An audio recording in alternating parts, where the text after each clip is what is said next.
nomination, but Okay. I'd like to nominate Richard Ortega. Okay.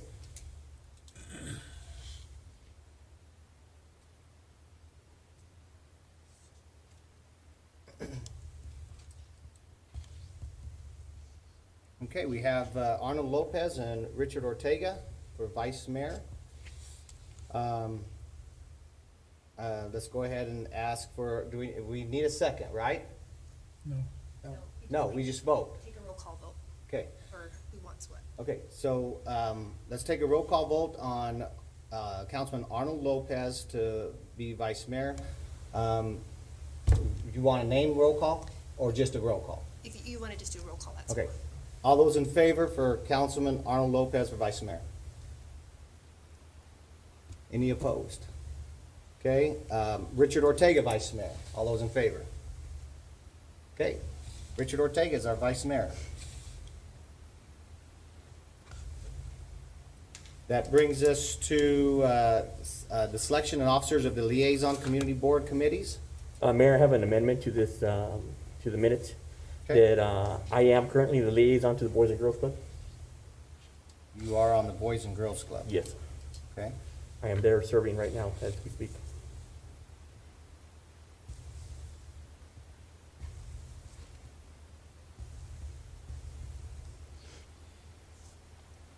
okay. So let's start off with the top one, Boys and Girls Club. Mike, do you want to stay there or does somebody else want it? I'll stay there, Mayor. Okay, everybody okay at that? How about the library board? Councilman Steele, you're on the library board. Are they even active anymore? There's I- not one, so, I thought they were, I thought it went away. so I'll stay with it. I think there's other areas you can put in there. Are we, I think, we're scratched that, correct, John? Yeah. Okay, that's scratched, so Councilman Steele, there's gonna be plenty down here. Mount Graham Safe House is currently Councilman Lopez.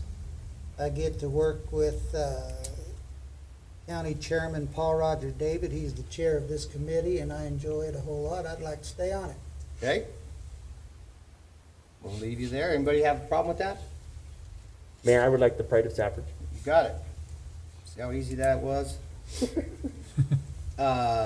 Seago Executive Board, Mayor, Vice Mayor Ortega, you are on that. Do you want to maintain that? You've had quite a few years run with that. Yes, I would, and I'd like to thank the council for, having me vice mayor, because there at the Seagull, there's supervisors, mayors, and I feel I can represent Safford very well as a vice mayor. Thank you. He works with Mayor Rivera. Yep. Okay, let's keep Vice Mayor Ortega on the Seagull Board. The Downtown Association, I guess, has been me, so anybody else want that? Councilman Seal? You'd like me to, is that, If you've been you, doing it, do you? hey, I'm just trying to put you, I want to see you busy, as if you're not busy enough. I can do that. Perfect. Downtown Association will be Councilman Gene Seal. Gila Watershed Partnership, Councilman McGoy. I enjoy that. I'd like to keep it if you don't mind. Perfect. We got to get Councilman Brad on here somewhere. Don't try to be quiet, Brad. The Arizona Community Foundation is currently Councilman Andazola. I'll give that one to Councilman Hemphill if you'd like that one. I've worked with the ACF before. Would you like Yeah, that? that'd be fine. Okay. Thank you. Perfect. Chamber of Commerce. Anybody would like Chamber of Commerce? I was looking to have Brad on that one. That wouldn't be bad. You want that one too? Yeah, there's a couple each, right? Is that what we're At shooting least, for? usually. About? Yeah. Okay, Sure. we'll put you down there. Public Safety Retirement. I guess I have to stay on that unless Councilman Seal wants that. He You're doing good. don't want it. League of Arizona Cities and Towns Executive Committee, I'll stay there. League of Arizona Cities and Towns Resolution Committee, Councilman Still, you've been doing a really good job representing that. Do you want to stay there? Unless someone else wants it, I would stay. Going once, going twice. Councilman Still, thank you. That was quick and easy, you guys. Thank you. Vice Mayor Ortega, as always, look forward to working with you as well as again. Brings us to item 10, presentation of the Henry Horn annual financial report. Alma?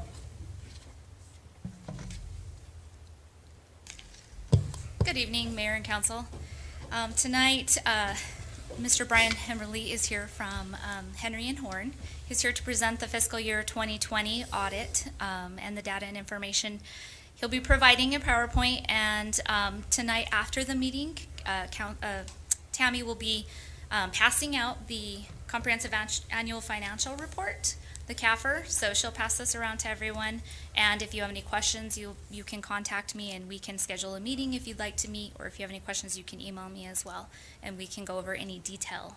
But Brian is a partner with Henry and Horn, and he was actually on site during our audit in October. It already feels like ages ago. So I would like to welcome Brian Hemmerly.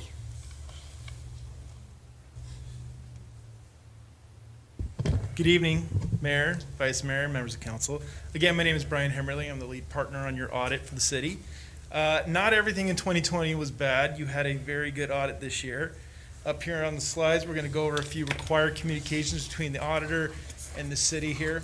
First off, our responsibility as auditors is to make sure that we have reasonable assurance that the financial statements, your comprehensive annual financial report, is materially correct. Your audit did provide that assurance, and it is materially correct. We also look at your internal controls. We test your internal controls. We walk through and observe those controls to make sure they're in good standing and operating correctly. We also need to, we're required to communicate to you your financial statement difficulties encountered, any uncorrected misstatements, disagreements with management. This year we had no disagreements with management. There were no uncorrected misstatements between us and what we talked with management about. And there were no difficulties encountered. Your significant accounting policies are in note 1 of your financial statements, and we're not aware of any other independent accountant, what we call audit shopping, which you would only do if you had a bad opinion.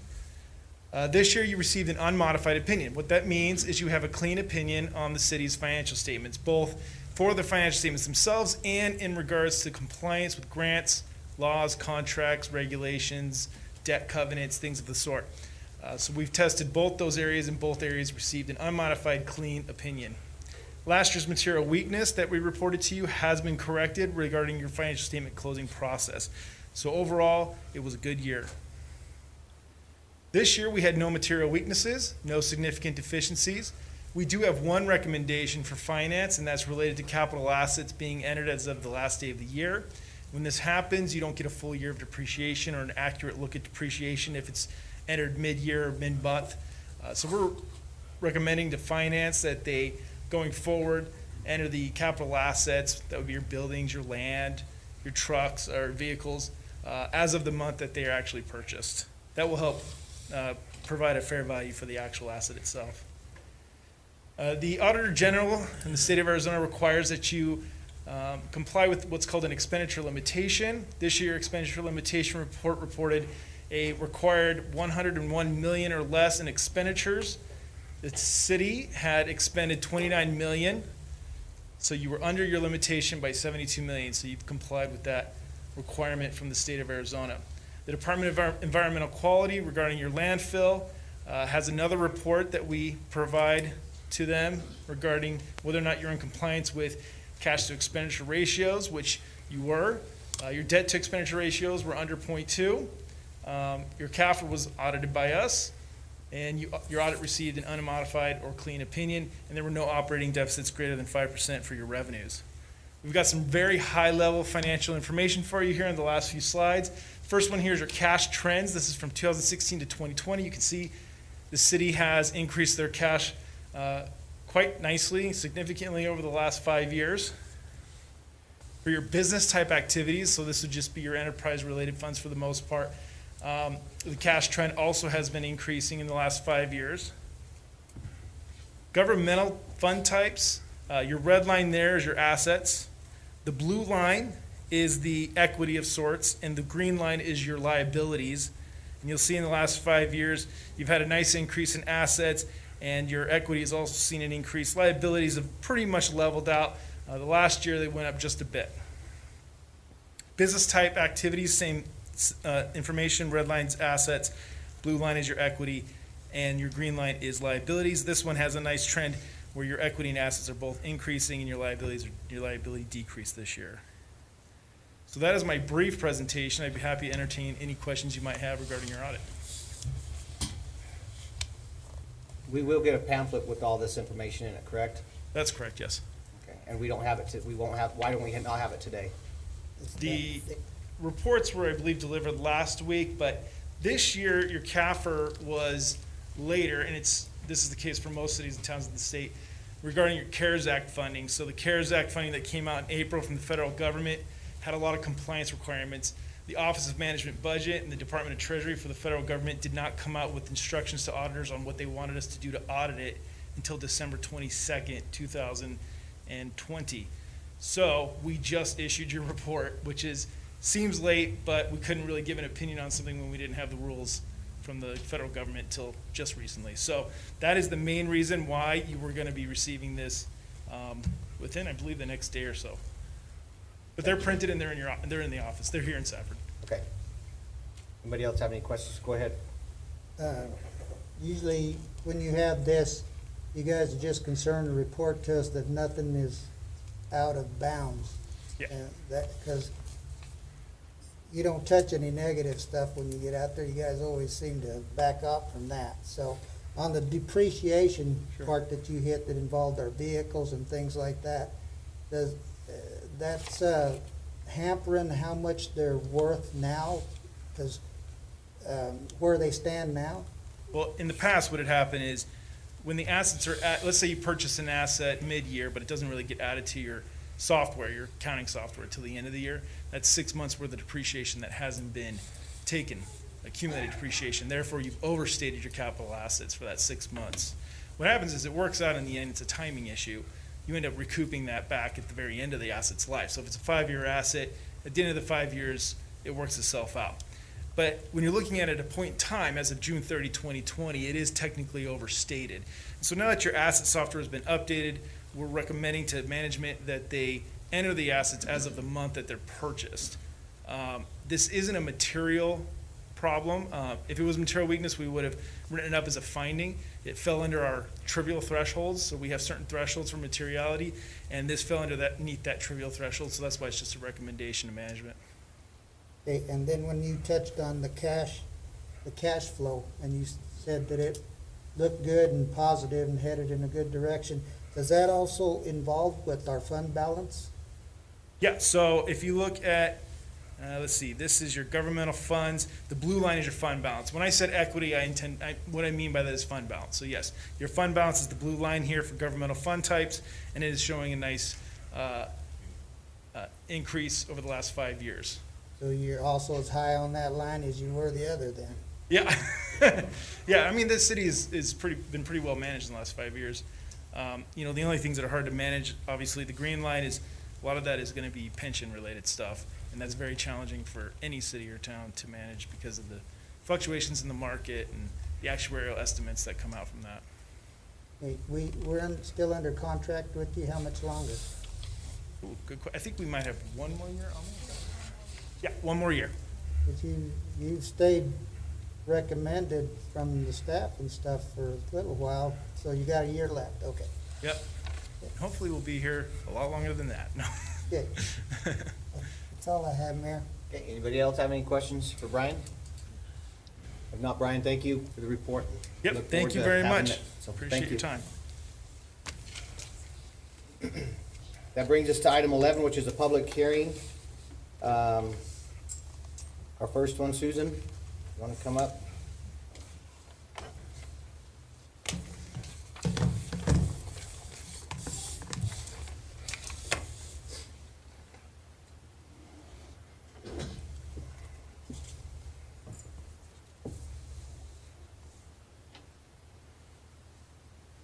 Good evening, Mayor and Council. I have a number of these to go through this evening, and I'm going to do a bit of an abridged version, not cover everything that's actually in the memo, just to expedite the process. So the first one you have before you is a public hearing on a text amendment of zoning ordinance, chapter 17.68, section 17.68.010, summary of zoning regulations pertaining to maximum lot coverage and rear setbacks for single-family duplex and multifamily residential properties. During the August 21st, 2020 council session, the city council discussed maximum lot coverage requirements and rear setback requirements for residential properties. The city council recommended making the maximum lot coverage 50% for all residential districts and asked the Planning and Zoning Commission to discuss the rear setback and to consider reducing the rear setback requirement from 20 to 15 feet. So as part of your memo on the first page has the current recommendations and the current regulations. On the second page, the Planning and Zoning Commission held a public hearing on this issue on November 30th. The Planning and Zoning Commission voted unanimously to recommend City Council approve the following text amendments citing General Plan Goal Number 1 and Goal Number 7. And you can see on page 2, so the strike-throughs are what's being removed, and then the, in red, and then right next to that is the 50%. And so the Planning and Zoning Commission is recommending increasing in the R10 from 35% to 50%, in the R16 from 40 to 50%, in the AR 40 to 50%, in the CMH 50%, and the MHD 40 to 50%. The Planning and Zoning Commission voted unanimously to not recommend reducing the rear yard setbacks from 20 feet to 15 feet. And on your last page 3, staff is recommending, as per City Council direction and the Planning and Zoning Commission's recommendation, to increase the maximum lot coverage for 50% for those districts. Staff and the Planning and Zoning Commission is not recommending reducing the rear yard setback from 20 feet to 15 feet. Having a rear yard setback of 15 feet reduces the amount of private open area, especially for smaller lots. This change would reduce the area available for outdoor furniture, barbecues and grills, children's play areas and play equipment, and makes the addition of a shed or other type of storage accessory building difficult. That's all I have. I'll be happy to answer any questions. This is also a public hearing if there are any comments from the general public.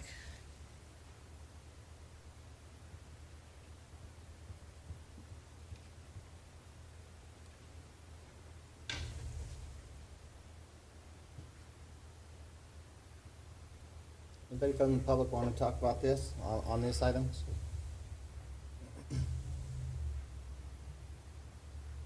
When you presented to the Planning and Zoning Board and talking about the reducing the rear setbacks from 20 to 15, did you have any information at that time that you provided to them? I'd have to go back and look at the planning and zoning notes. I think it was, at the time, it was staff's recommendation to not reduce the rear yard setbacks from 20 feet to 15 feet for those type of reasons. Did we not discuss that in council meeting, though, in one of our work sessions or whatever, about reducing it from 20 to 15? Yes, it was brought up at the council meeting. I have in the beginning of this, at the August 21st, 2020 council meeting, and council recommended to bring the item to the Planning and Zoning Commission for discussion.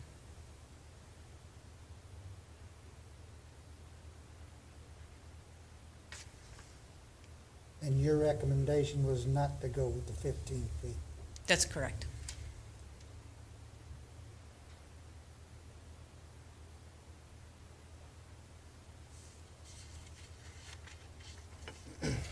Well, I know that I'm not in favor of, I know it's not an action item, but I'd like to see it at 15. I mean, we go through so many, you got different subdivisions in different areas, and you got side setbacks at 7 feet at like Coda or Copper Canyon down here. And then you go to different subdivisions where the setbacks are at least 10, which are required, unless you're in that area where Copper Canyon is. And I just think that it's not always going to happen, but at least it's at the homeowner's option if they wanted to ever add on, that they could. They understand that they can't have a shed, or they understand those kind of requirements at that time. So I can tell you that I would like to see it stay at 15, but that's just me. And I'm a builder. Yeah, I want to build. It's my property. I don't like this. I don't like the city government telling what you can do on your own set of properties. So I'm just not in favor of that. Anybody else have anything? I don't remember all the notes that night we were talking about that, but were we all somewhat in favor of recommending to planning and zoning that it go 15? I thought we were. That's why I asked for Susan to give us what she presented to the Planning and Zoning Commission. If the council kind of felt massaged enough that we entertained the motion of going 15. And so then I don't know Susan's thoughts, but for her to come back and say, no, let's stay with 20. Why staff chose that direction, I don't know. I just trying to make sure she had full guidance, or staff had full guidance to take it to planning and zoning at 15. Right. Mayor Counts and Councilman Lopez, during that August 21st meeting, it's my recollection that that was brought up at the end. I don't recall the council doing a poll or a vote of how many people would be in favor of reducing it or not. All I recall is that the direction was given to staff to take it before Planning and Zoning and have the Planning and Zoning Commission discuss it. You have the minutes as part of this Yeah, packet. that's it. You can certainly review directly what the Planning and Zoning Commission discussed. Okay, thank you. Okay.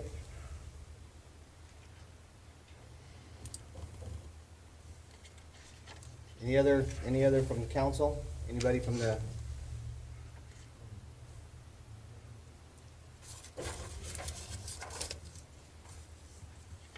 Okay. Go on to the next one. So the next public hearing is a request on a text amendment of zoning ordinance chapter 17.24 zoning districts designated, section 17.40.020, 17.44.030, and 17.46.020, permitted uses pertaining to the age of manufactured homes allowed to be placed within the city of Safford city limits or moved from one location within the city to another location in the city. During the August 21st, 2020 City Council work session, the council discussed having an age limitation for manufactured homes. Manufactured home is a single or multiple dwelling manufactured after June 15th, 1976. Anything prior to that is generally referred to as a mobile home. The June 15th, 1976 is, those buildings are overseen by the Department of Housing and Urban Development. City of Safford only allows mobile homes in the manufactured home development district. Mobile homes and recreational vehicles, no mobile home, those are prior to 1976, shall be placed on any lot, space, or parcel within the city unless it is renovated mobile home that has been rehabilitated in accordance with the requirements. Manufactured homes, those manufactured in 1976 or up to now, are allowed in the AR Agricultural Residential District, the CMH Conventional Manufactured Home District, and the MHD Manufactured Home Development District. You have on the next page a number of towns that we did research to see what standard they go by. I think it was during the council workshop that there was a recommendation to consider 10 feet. I mean, not 10 feet, I'm sorry, 10 years. So here you have a list of a number of cities that we looked at. The majority of the cities in the state go by the 1976 standard. Safford City Attorney Bill Sims forwarded me the attached State of Arizona Department of Housing letter that was sent to the town of Camp Verde. You have a copy of that letter. The town of Camp Verde said an official showed up at the hearing letting them know that they could not proceed with the age limitation.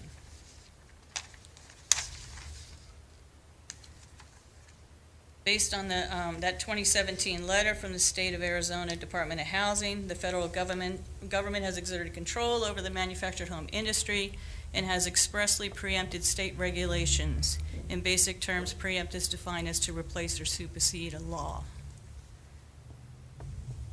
These regulations establish the exclusive system for enforcement of the federal standards. Additionally, no state or locality may establish or enforce any rule or regulation or take any action that stands as an obstacle to the accomplishment and execution of the full purposes and objectives of Congress. Staff has been in conversation with the city attorney on this issue. The city attorney stated that he felt the 10-year limitation was too restrictive. Staff did take this to the Planning and Zoning Commission for discussion. The Planning and Zoning Commission recommended, and they held a public hearing at their November 30th meeting, and they recommended that City Council approve a text amendment to Chapter 1724 zoning districts for the AR Agricultural Residential District and the C-MH Conventional Manufactured Home District. The Planning and Zoning Commission recommended that in those two districts, manufactured homes moved into the city limits or moved from one city location to another location shall be limited to those manufactured homes that have a manufactured date of not greater than 35 years. The ordinance that accompanies these memos tonight, that ordinance has been reviewed by the city attorney. The city attorney is comfortable with putting an age limitation of 35 years. And staff is also recommending to follow the Planning and Zoning Commission's recommendation. I'll be happy to answer any questions if you have any. It's also a public hearing. Anybody from the public like to address?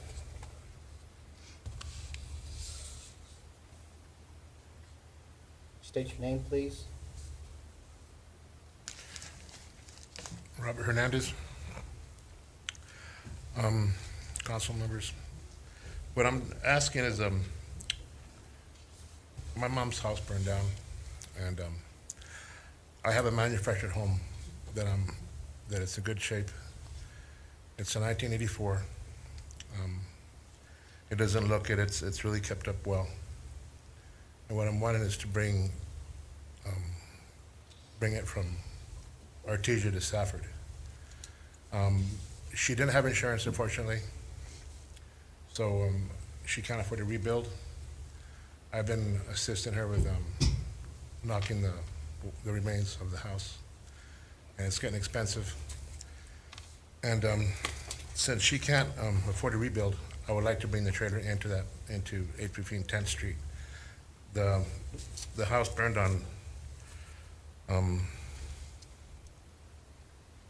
think it was March 31st, and it was a complete loss. So I'm asking if I could have a chance to bring in the trailer, or manufactured home, I should say. I know the city has their concerns about what it may look like, or what people have done in the past, where they brought a manufactured home in and not fix it, or say they're gonna fix it and not get it done. I intend to get it fixed to the city's liking. I'm just talking just to waste your time. Anything you need to hold me accountable, I will get it done. I think that people that don't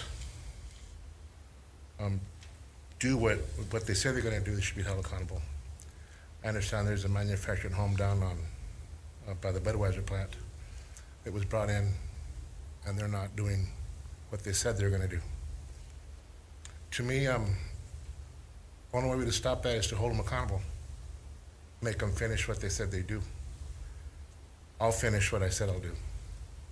I don't wanna bring a place in, I don't wanna bring the manufactured home in and it be, look bad to the public or to the neighborhood. There was only one person that came in when I had a meeting at our last meeting with Susan. She was just concerned about the siding and what kind of steps it would have. I assured her it would have the siding around it. My plans are to stucco the trailer and make it look like the way my mom's house used to look, best I can. She lost everything. She has nothing, but she's living at my place now. So I'm asking if you would consider letting me bring in the manufactured home there, and fix it up, make it look nice.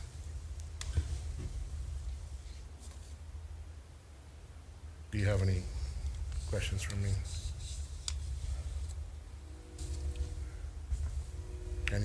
Anybody in the public? I got a, Go ahead.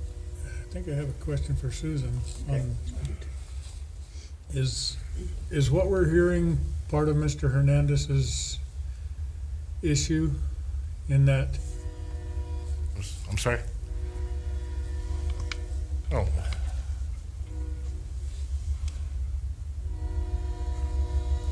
If this were to happen, his home would be 1 year too old, correct? That's correct, and maybe to give the mayor and council some clarification, Mr. Hernandez has a rezone application that is in process right now. And so that rezone application will go before you. It's going before the planning board next Monday. That rezone application is going before you in February. And then there'll be a second, first reading in that February 8th date, I think it is. And the second reading at the end of February. And then 30 days after that, that rezoning will take effect. So right now, he is looking to rezone his property from R2 multifamily to CMH conventional manufactured home. So we are in the middle of that process, but we have this process that is happening also at the same time. A couple of things that council can consider as part of this is during the first reading of the ordinance, the council, you can decide, do you want to do 35 years? Do you want a different number as far as the age of the manufactured homes? In Mr. Hernandez's case, you could delay the second reading of that ordinance until June, and that would allow him to go through the rezoning process with his property and get a permit to set his manufactured home up prior to the age limitation taking place. So that's an option for you to consider.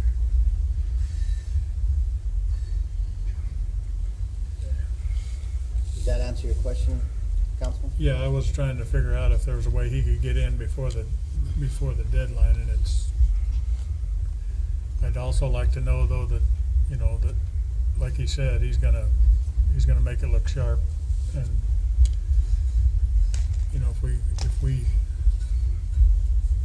halt the process for him, I think, I mean, I've known him quite a while, he's never not done what he said he'd do, so I think it's a valid request anyway.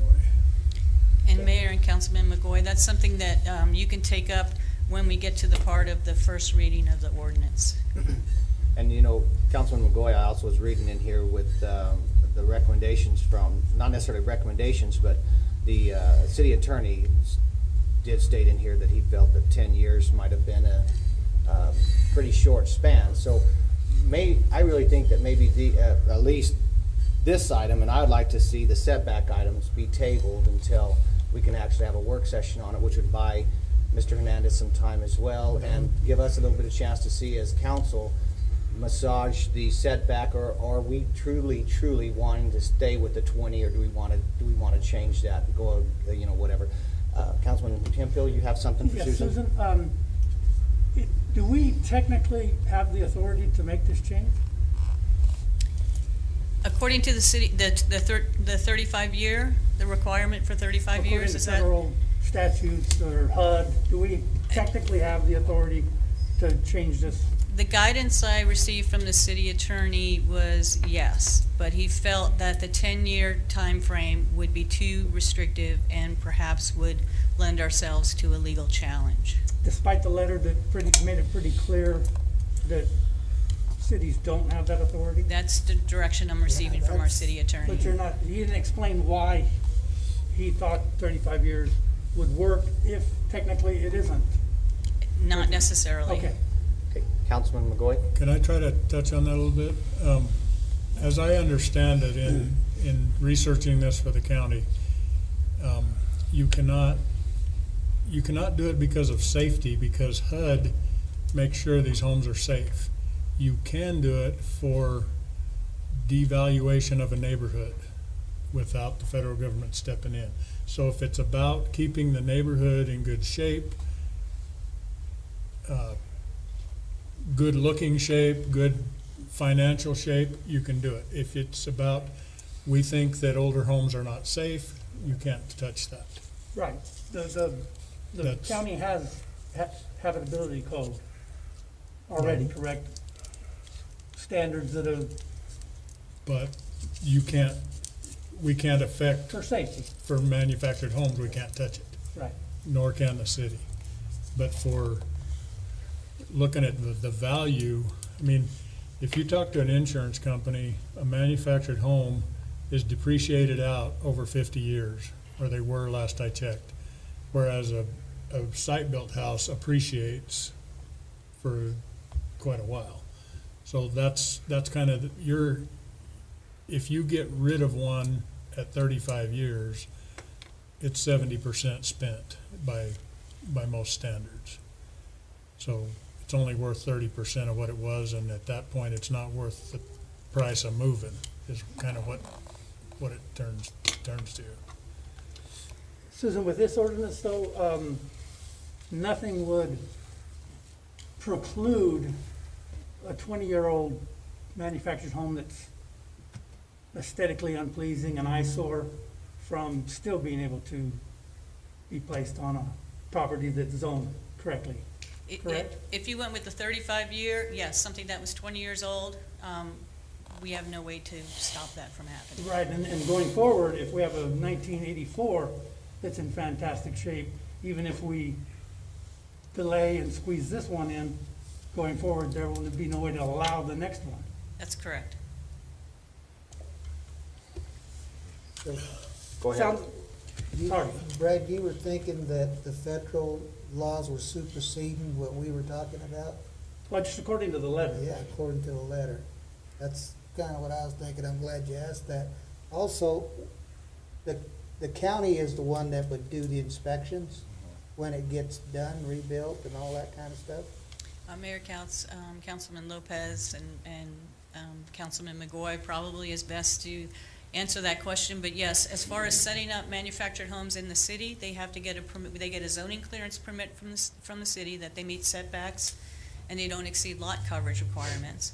And then they go to the county and receive a permit from the county to set the manufactured home, and then the county inspects the setting of the manufactured home. But anything aesthetics that happens goes back to the city. Okay. Correct. So We they just, we they're- cannot.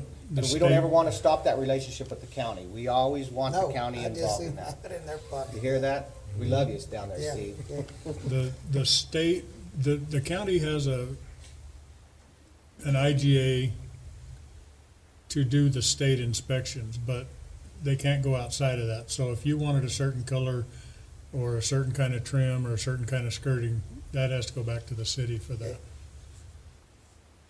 It sounds like we're trying for an aesthetic outcome that this ordinance isn't going to guarantee. I agree. Good work. And I'll add, it's another opportunity to not tell people what they can do on their private property. True, Councilman Hemphill, I will tell you, what brought a lot of this on was definitely, prior to you getting on here. We had a manufactured home that was moved and is definitely an eyesore. I'm not saying that Mr. Hernandez is or Right. will be or anything like that, but I'm just saying we have one, and so that brought our attention Sure. to such an area.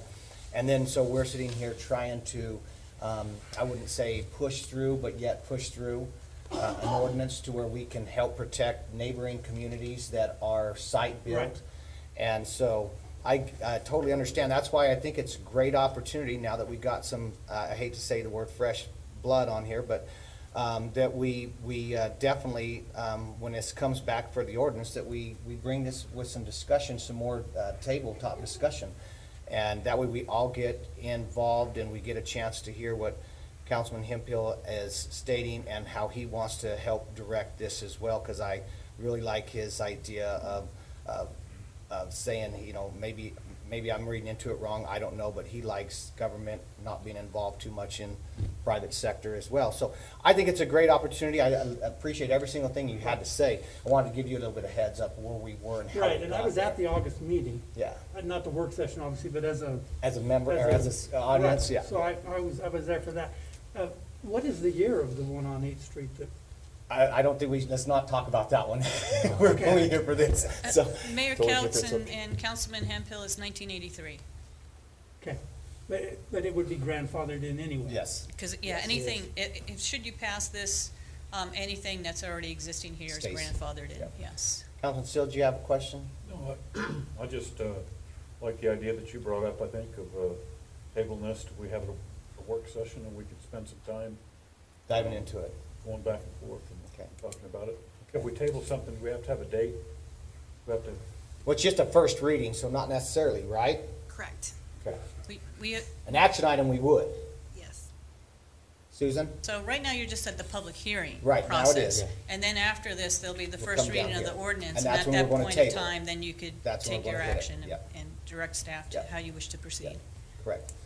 Do we have anybody from the audience who'd like to speak on this as well? Mr. Hernandez, we appreciate that. Thank you. Anybody else up here? No? Thank you, Susan. You Thank good? you. Thank you, Mayor. Thank you, everyone.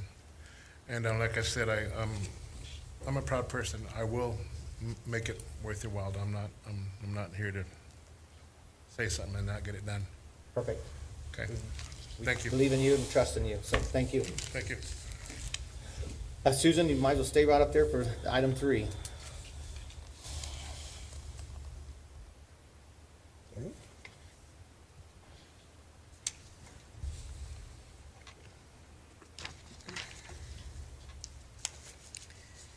So the next item is a request for a public hearing on a text amendment on the following zoning ordinance chapters pertaining to Vietnamese potbelly pigs and customary household pets in certain districts. The districts we're discussing are the R10 Single Family Residential District, the AR Agricultural Residential District, the CMH Conventional Manufactured Home District, and the MHD Manufactured Home District.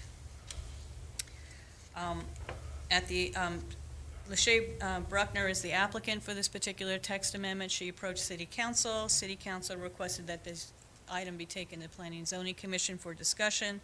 Then at the October 19th, 2020 Planning and Zoning Commission, they discussed this item and they made a recommendation for staff to come back with a text amendment and allow potbelly pigs in the AR Agricultural Zoning District. One part of, I'm sorry, let me jump ahead.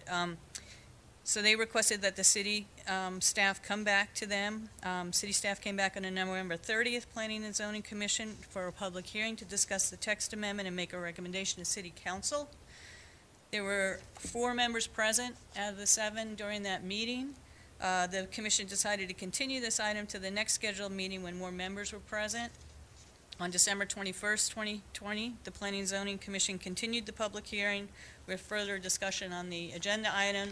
Unfortunately, we were still not at a full commission level. And so, the Planning and Zoning Commission, I'm going to move forward.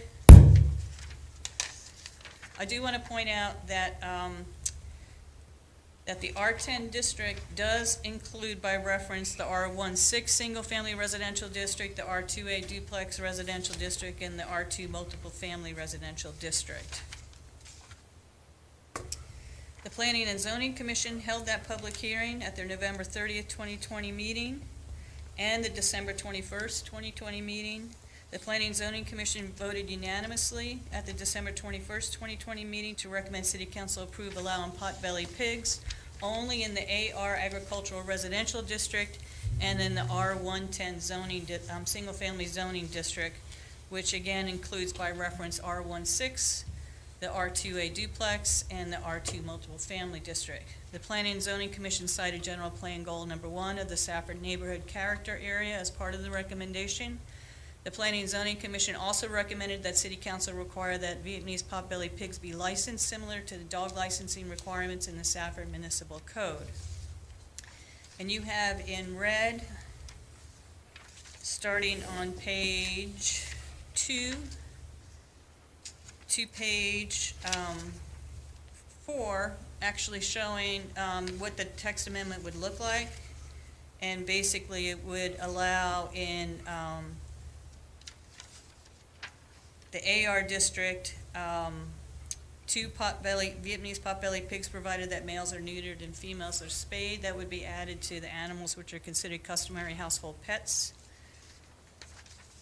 And then in the AR district, and I just need to back up here, sorry.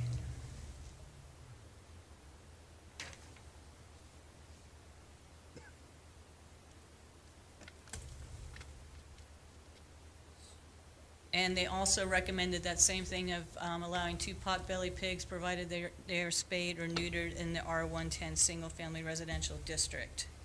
I do want to point out that the applicant's property is currently zoned C2 Highway Commercial and is located along 8th Avenue north of Thatcher Boulevard. The adjoining residential district is CMH Conventional Manufactured Home. The Planning and Zoning Commission did not recommend this zoning district for consideration. Regardless of where potbelly pigs might be approved, the applicant will still need to request and receive a rezone of their property. And as mentioned earlier, the Planning and Zoning Commission is recommending that a maximum of 2 Vietnamese potbelly pigs be allowed in the R110 single-family residential zoning district and the AR agricultural residential district, provided that males are neutered and females are spayed. I'll be happy to answer any questions that you may have. This is a public hearing, and the applicant is here in the audience and may wish to address the council.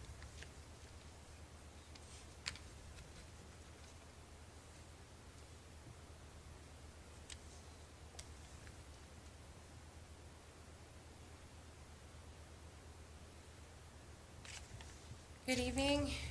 Again, my name's Lachey Bruckner. I live at 113 South 8th Avenue here in Safford. Like Susan said, I have 2 potbelly pigs. I've had them for quite a while. I've had them before I even moved into Safford. It wasn't up until late, right around September, that I was approached by animal control just saying that the pigs were not allowed in the city. So with that information, I started studying and further, and the ordinance had said there were just no pig or swine allowed within the city limits. Well, Vietnamese potbelly pigs, like the 2 that I have, weren't actually even deemed pets in America until 1980 to the 1990s.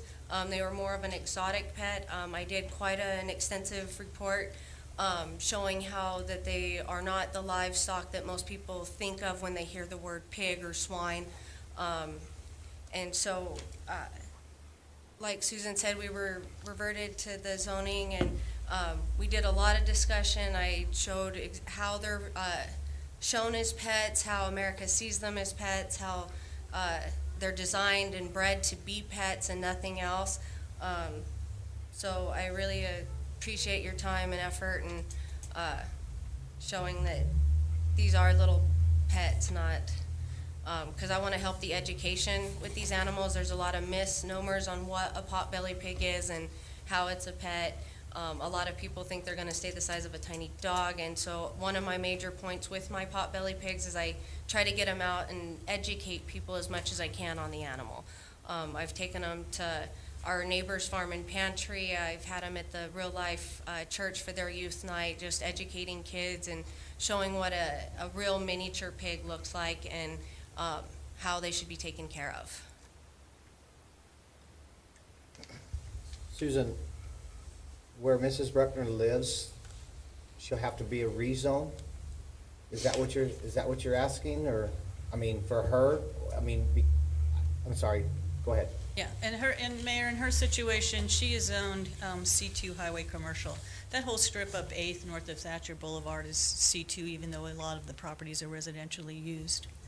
So she would have to rezone her property unless the city council wishes to approve Vietnamese potbelly pigs in the C2 Highway Commercial Zone.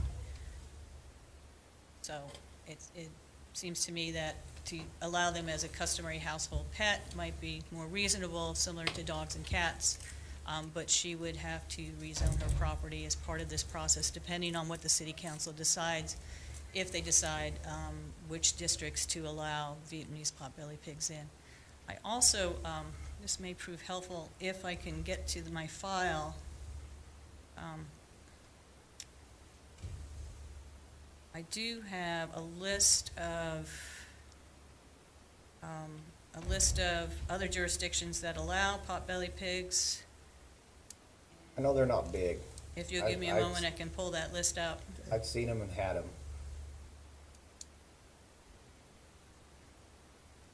I don't know if there's any other discussion with council, but I'll pull up this list. It just takes a little moment for this to load up. While she's looking, go ahead, Vice Mayor. You know, I have no problem, you know, with the potbelly pig and that. But, you know, I was talking to the animal control officer, you know, and even the planning and zoning seemed like they were having, you know, a lot of discussion. And I think it was good discussion, the way, you know, the way you educated them and all that. But it kind of seems to me that the community, it might be too early. For instance, they're not chipped, like say if your dog got away, you know, there's nothing about it being chipped.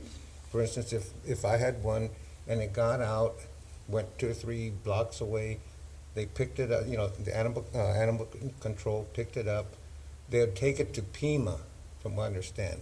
And from Pima, whoever the individual is out there, then they're taken to Phoenix and they're auctioned off.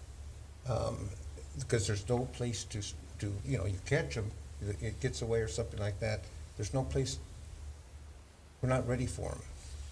So it just seems like it's, to me, a little premature. Go ahead, please.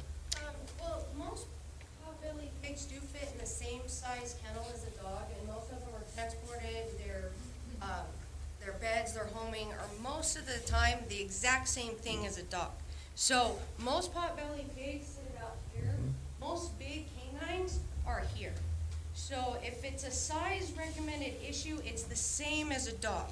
It would be, you could contain it in the same kind of facility. It wouldn't change anything than what's already in place. But like, you know, I have no problem with the size and that, but where would they take, one of the, you know, the potbelly pig if it got away? Where would he take it?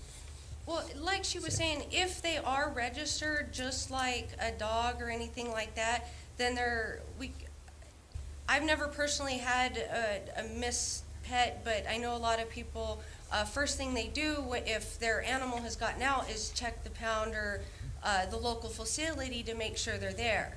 I know a lot of pet pig owners have collars and stuff on their pets and have tags and things like that, just like a dog. So and most people, because they are getting more popular, it's not hard to really know, like, who has the potbelly pig. In my neighborhood, my neighbors know exactly where they are and who they are and things like that. So, just like a dog, like you said, they could be taken and if they have any kind of tag or anything, because not all dogs are chipped as well, so they still have to do their best to try and find the owner and things like that. So I think part of these guys being a pet, because they're not a wild animal, need to have the same kind of reach out. If, like, say if a dog was picked up, they need to reach out and try and find the owner just as much as they would any other pet. And I know there are a lot of places in Arizona, because of misnomers on pets and that are pet pigs, and that's one of the reasons why I'm here to educate. They've actually had Pacific facilities shown up. We have one outside of Tucson that are strictly for potbelly pigs. So there are places in the state that have come up with them. There are quite numerous areas that have already deemed them pets, so a lot of other things are already being put in place. And so I think those kind of things will come as, if we don't see them as pets, the things that they need as pets won't come forward.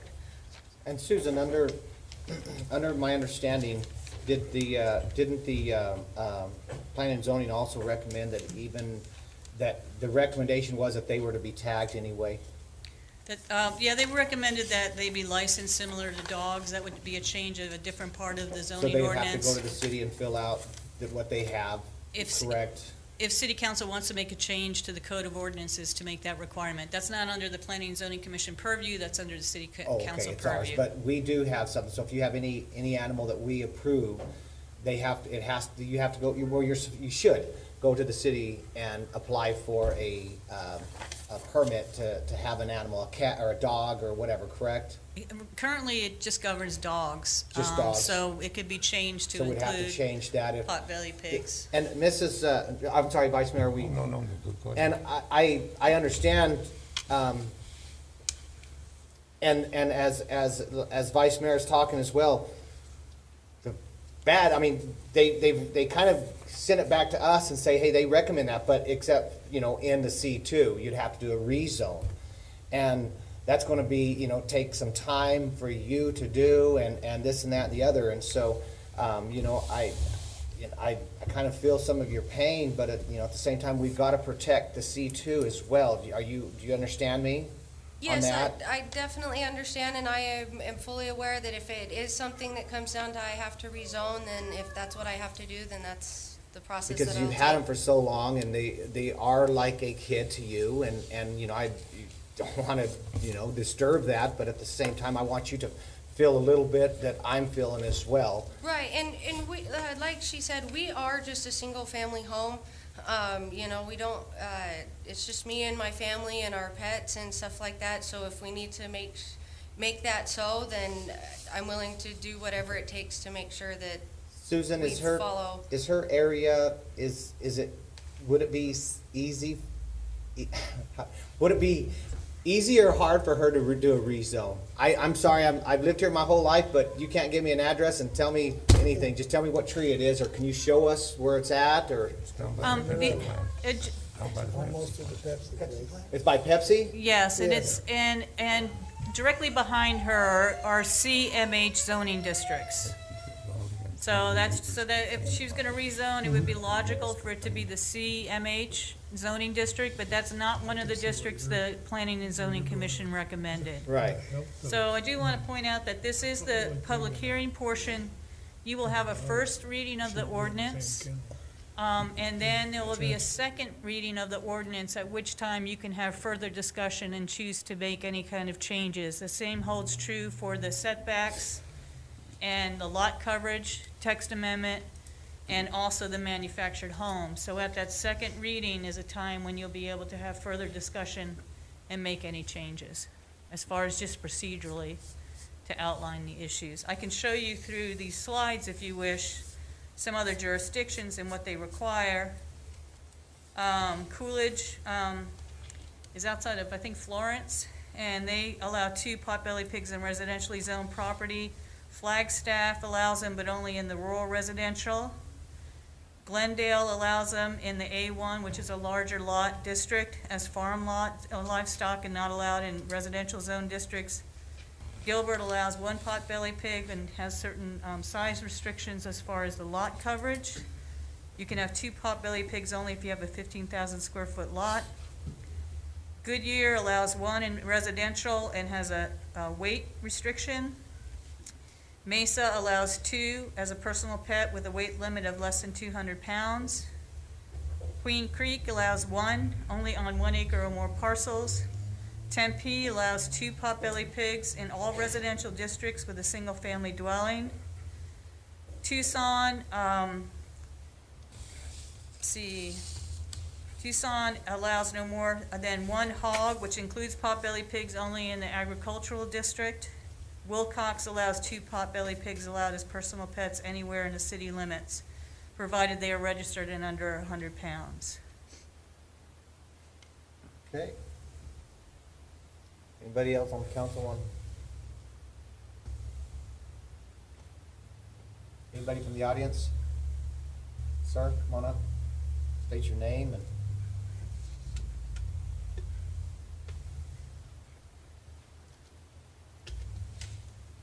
Good afternoon, council. My name's William Bruckner. I reside with Lachey Bruckner at 113 South 8th Avenue. I just want to say that potbelly pigs as pets is definitely a new idea, and so there's a lot of discussion to be had about it. But in the end, they are pets, and I believe that the council should move forward with the zoning recommendations. And as far as the commercial zoning, that's very interesting to me in protecting the commercial, as you're saying. That strip is completely houses there. It's all zoned commercial. I don't know what was the original zoning plan when it changed those houses to commercial, but moving forward, as a C2 property, I don't see why we even can't make a special exemption for those commercial properties, you know, and still be protecting the commercial property as well. The value of that, I guess, would be the only reason to bring those up to commercial use is for the value of those properties, trying to keep those, because that's neighborhood, as you guys are familiar with, it's called the Flats. Now that I've been in town, I learned about it, and the value in that neighborhood is a tough thing for this city to maintain, I understand. So I'm not sure where the commercial zoning came in, and I'm not sure if it's really even the issue here. I think more of the issue is that the city, with forward thinking, move forward to recognizing potbelly pigs as pets, and, you know, kind of going through the discussions from there. But as my wife said, the first thing is just to kind of recognize that they are pets and then move from there. So I appreciate you guys' time. Bruckners, thank you so much, appreciate it. I'm with you, Mayor. I'd like to protect the corridor as far as commercial in there. It's the corridor right here. You don't quite make it all the way to Pepsi. It's on the right. There's the trailer court across there. Pepsi's the only commercial other than the wash when you first get past a little ways. It has the potential in the future to be some commercial stuff. Therefore, I wouldn't want to change that, but still, if we can allow the potbelly pig in there, I'm for that. Yeah, that was kind of my thing too. I would hate to change that commercial zoning if in the future that it would become a commercial property. That might even be in our vision of the future of that property. Okay, thank you. Okay, anybody else on the council? Anybody else from the? Okay. All right, thank you. Let's go at 13.6, or 11.6, sorry.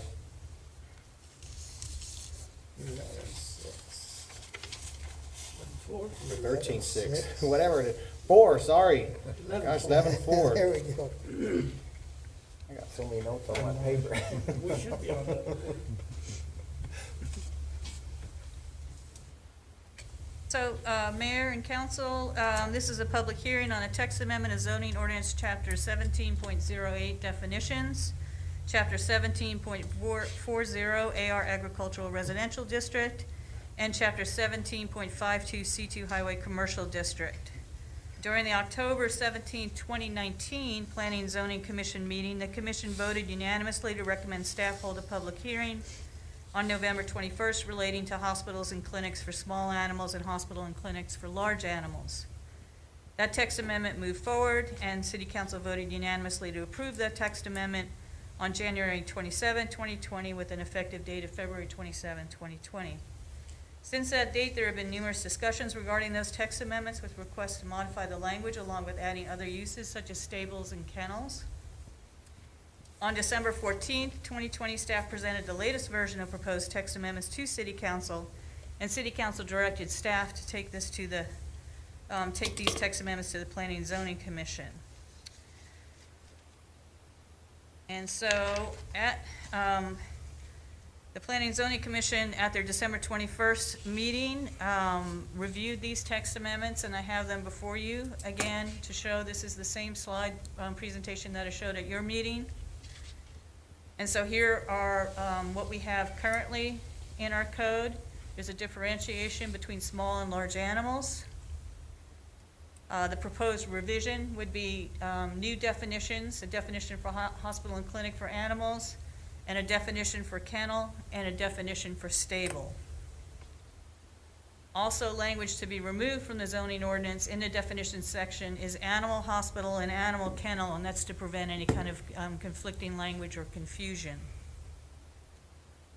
For the AR Agricultural Residential District, what you have is the first line in the second paragraph will be removed and replaced with hospital and clinics for animals, and that barns and corrals shall be set back a minimum distance of not less than 20 feet from all exterior property boundaries. Also, new uses will be added to the AR Agricultural Residential District, and that would be kennels, but you need to have a minimum lot size of 5 acres, and also some restriction on where the buildings are located. And it would allow stables, which is basically, again, kennels and stables are for commercial use, with a minimum lot size of 5 acres, and all buildings associated with a stable shall be set back a minimum distance of not less than 20 feet from all exterior property boundaries. In the C2 Highway Commercial District, again, there was a differential between large and small animals, and also in the C2 Highway Commercial District, a conditional use permit was required. This language will be removed and replaced. And for the C2 Highway Commercial District, you have a minimum lot size of 5 acres. This is for hospital and clinics for animals. Barns and corrals shall be set back a minimum distance of not less than 20 feet from exterior property boundaries. Kennels are permitted only in association with a hospital and clinic for animals, and stables are permitted only in association with a hospital and clinic for animals. So to clarify that, you need to have at minimum in the C2 zone 5 acres, and you can only have kennels or stables if they are directly in association with a hospital and clinic for animals. And this is a public hearing. That's all I have for you. I'll be happy to answer any questions. The Planning and Zoning Commission did vote unanimously to recommend these changes. And they cited general plan goal number 1 of the public community services element and goal number 1 of the economic development element. And staff is also recommending that the City Council follow the Planning and Zoning Commission recommendation. I'll be happy to answer any questions. And again, this is a public hearing, so someone from the public may want to address the council. Councilman McCoy? Where did the part where the kennels and stables can only be associated with the hospital, where did that part come from? That was part of the discussions to protect commercial properties, to protect other C2 zone commercial properties. That was only in the C2, but not in the AR? Is that correct? In the AR, it's also 5 acres minimum. And again, in the AR district, it's to protect, we're gonna talk about kennels and stables, not just somebody has their own horses or other animals in the AR district. And that's to protect smaller AR district lots. They can be 1 acre size or larger, that you don't have a commercial kennel or a commercial stable next to, let's say, a 1 acre lot. Okay, but in the AR district, if somebody wanted to have their roping arena or whatever, they could. That's correct. This is only, a I kennel. was just afraid we were eliminating that, and I didn't want to. No, not at all. This is, again, you go back to the definitions, the kennels are commercial, you're housing animals for pay, for enumeration. The same thing for stables, but you can still have a roping arena or a barn for your own animals. Okay. Councilman Lopez? No, I'm good. We've been kicking this around for a long time. Anybody else? Anybody from the public? Somebody in the public I'd like to hear is happy with it. Yeah. Doc, you here? Doc? You like what you heard? Huh? Okay. Okay. I didn't even see you there. Man, a few words, but he's out there. Yeah, I hadn't heard from you in a year. So, okay, Susan, thank you. It's going to bring us to item 4. No, gosh dang, where are we at, you guys? I got colored all Close the over meeting, here. close the public hearing. Jeez. We're going to close this. Go back to the normal meeting. Okay. Close the public hearing, and we're going to reconvene into the regular meeting. Item 13, which is ordinance 020-011. Susan? So this is a second reading of ordinance 020-011, and a request for the mayor and city council to approve and adopt this ordinance which is the ordinance of the City of Safford, Graham County, Arizona, annexing Graham County Assessor Parcels Number 101-14-003E, which is located directly to the south of 1615 South First Avenue. And you have an attachment of the ordinance as part of your packet. And Tammy, do you want to do the first reading?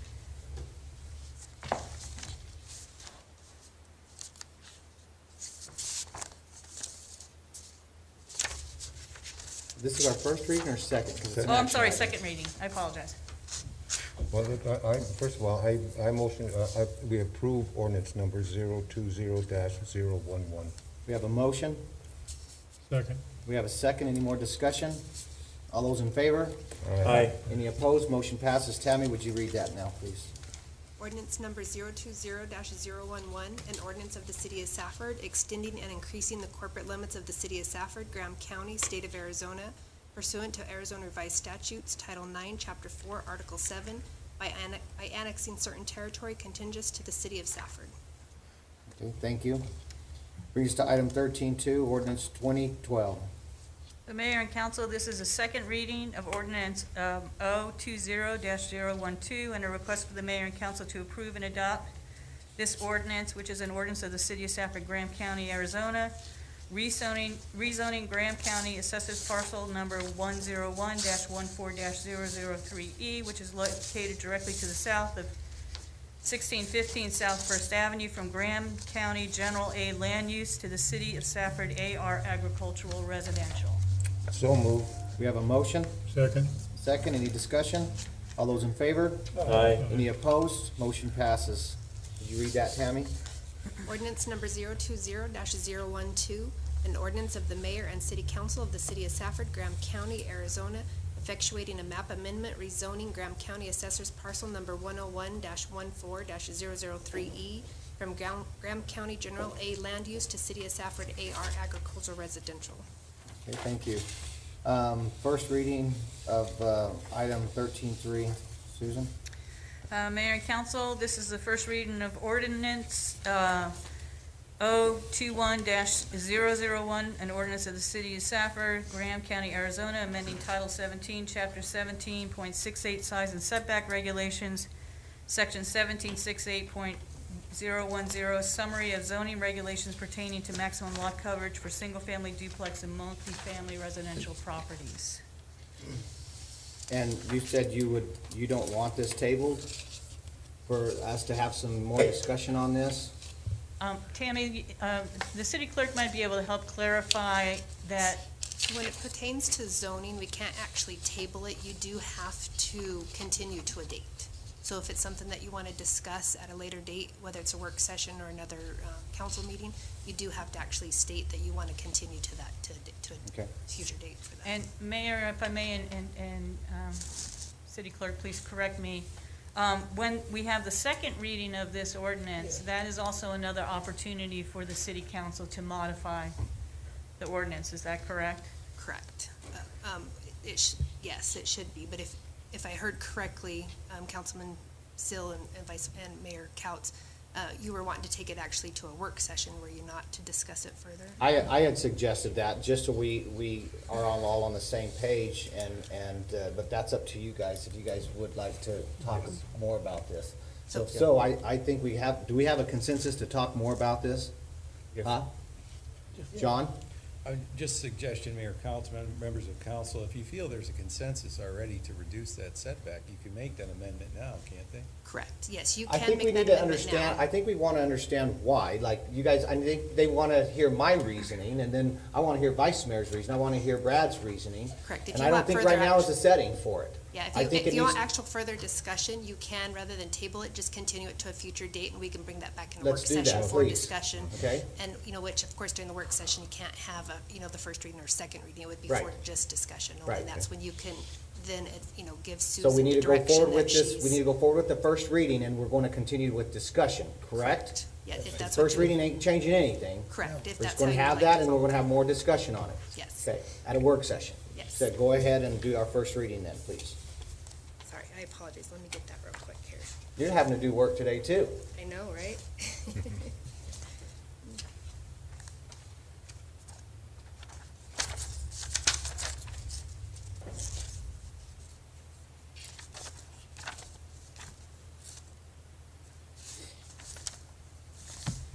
Okay, ordinance number 021-001, an ordinance of the city of Safford, Graham County, Arizona, amending Title 17 zoning, Chapter 17.68, size and setback regulations, Section 17.68.010, summary of zoning regulations relating to maximum lot coverage.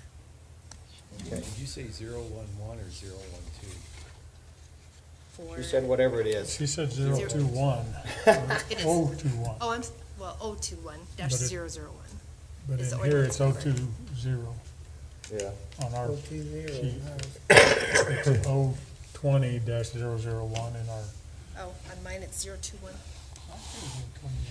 Mine says 020, but, oh, whatever, you got I'm it. looking at it on the screen. It might be right in here. Typo. No, it's 21, because it's year 21, and that's how we go by, and it's the first reading. Everybody okay with what you read? All right, go ahead with the next ordinance 2002. So this is a first reading of ordinance 021002, an ordinance of the city of Safford, Graham County, Arizona, amending Title 17, zoning, Chapter 17.24, zoning districts designated, sections 17.40.020, agricultural residential district use requirements, permitted uses, and 17.44.030 C-MH, conventional manufactured home district use requirements relating to the age of manufactured homes. Any more discussion on this? I think this one here is the same thing. I'd like for this to come to a work session. We'll go ahead with first reading and definitely put this in, and that's going to help us address some issues. And you okay with that? Would you go ahead and read that one in?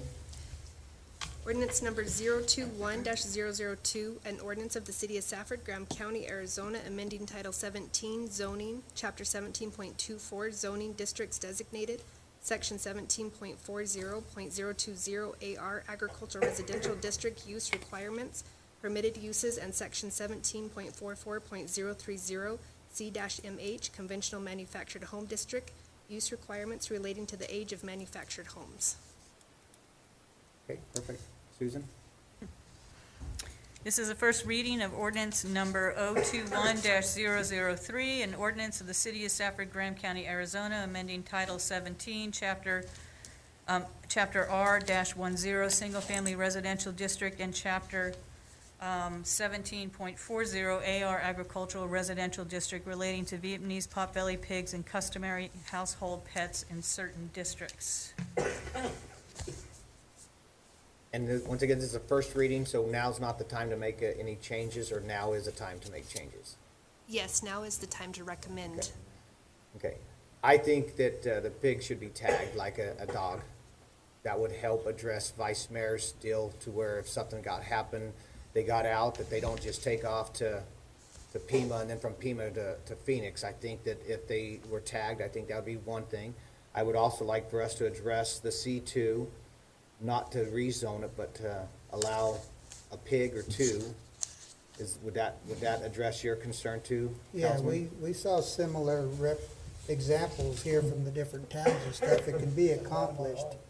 I don't know that rezoning it, I'd rather not get out Well, yeah, I of would the vote no on a commercial. rezone. I shouldn't No. say that. Don't look at me crazy. Yeah, I don't wanna change I'd rather not change it. I like the commercial Right. identification of it. We good? So could we add that in that as well, that we go ahead and allow the same in the C2? Are you understanding, Susan? Allow the same, but they still need to be read or tagged or however, we want to. Mayor, I certainly understand the licensing. I just would caution allowing potbelly pigs in the C2 zoning district, which is our highest use zoning district. It's highway commercial. The other option would be to add the C-MH district as where these would be allowed, and then to have the applicant rezone to that district, which is the district that adjoins this parcel. Could we possibly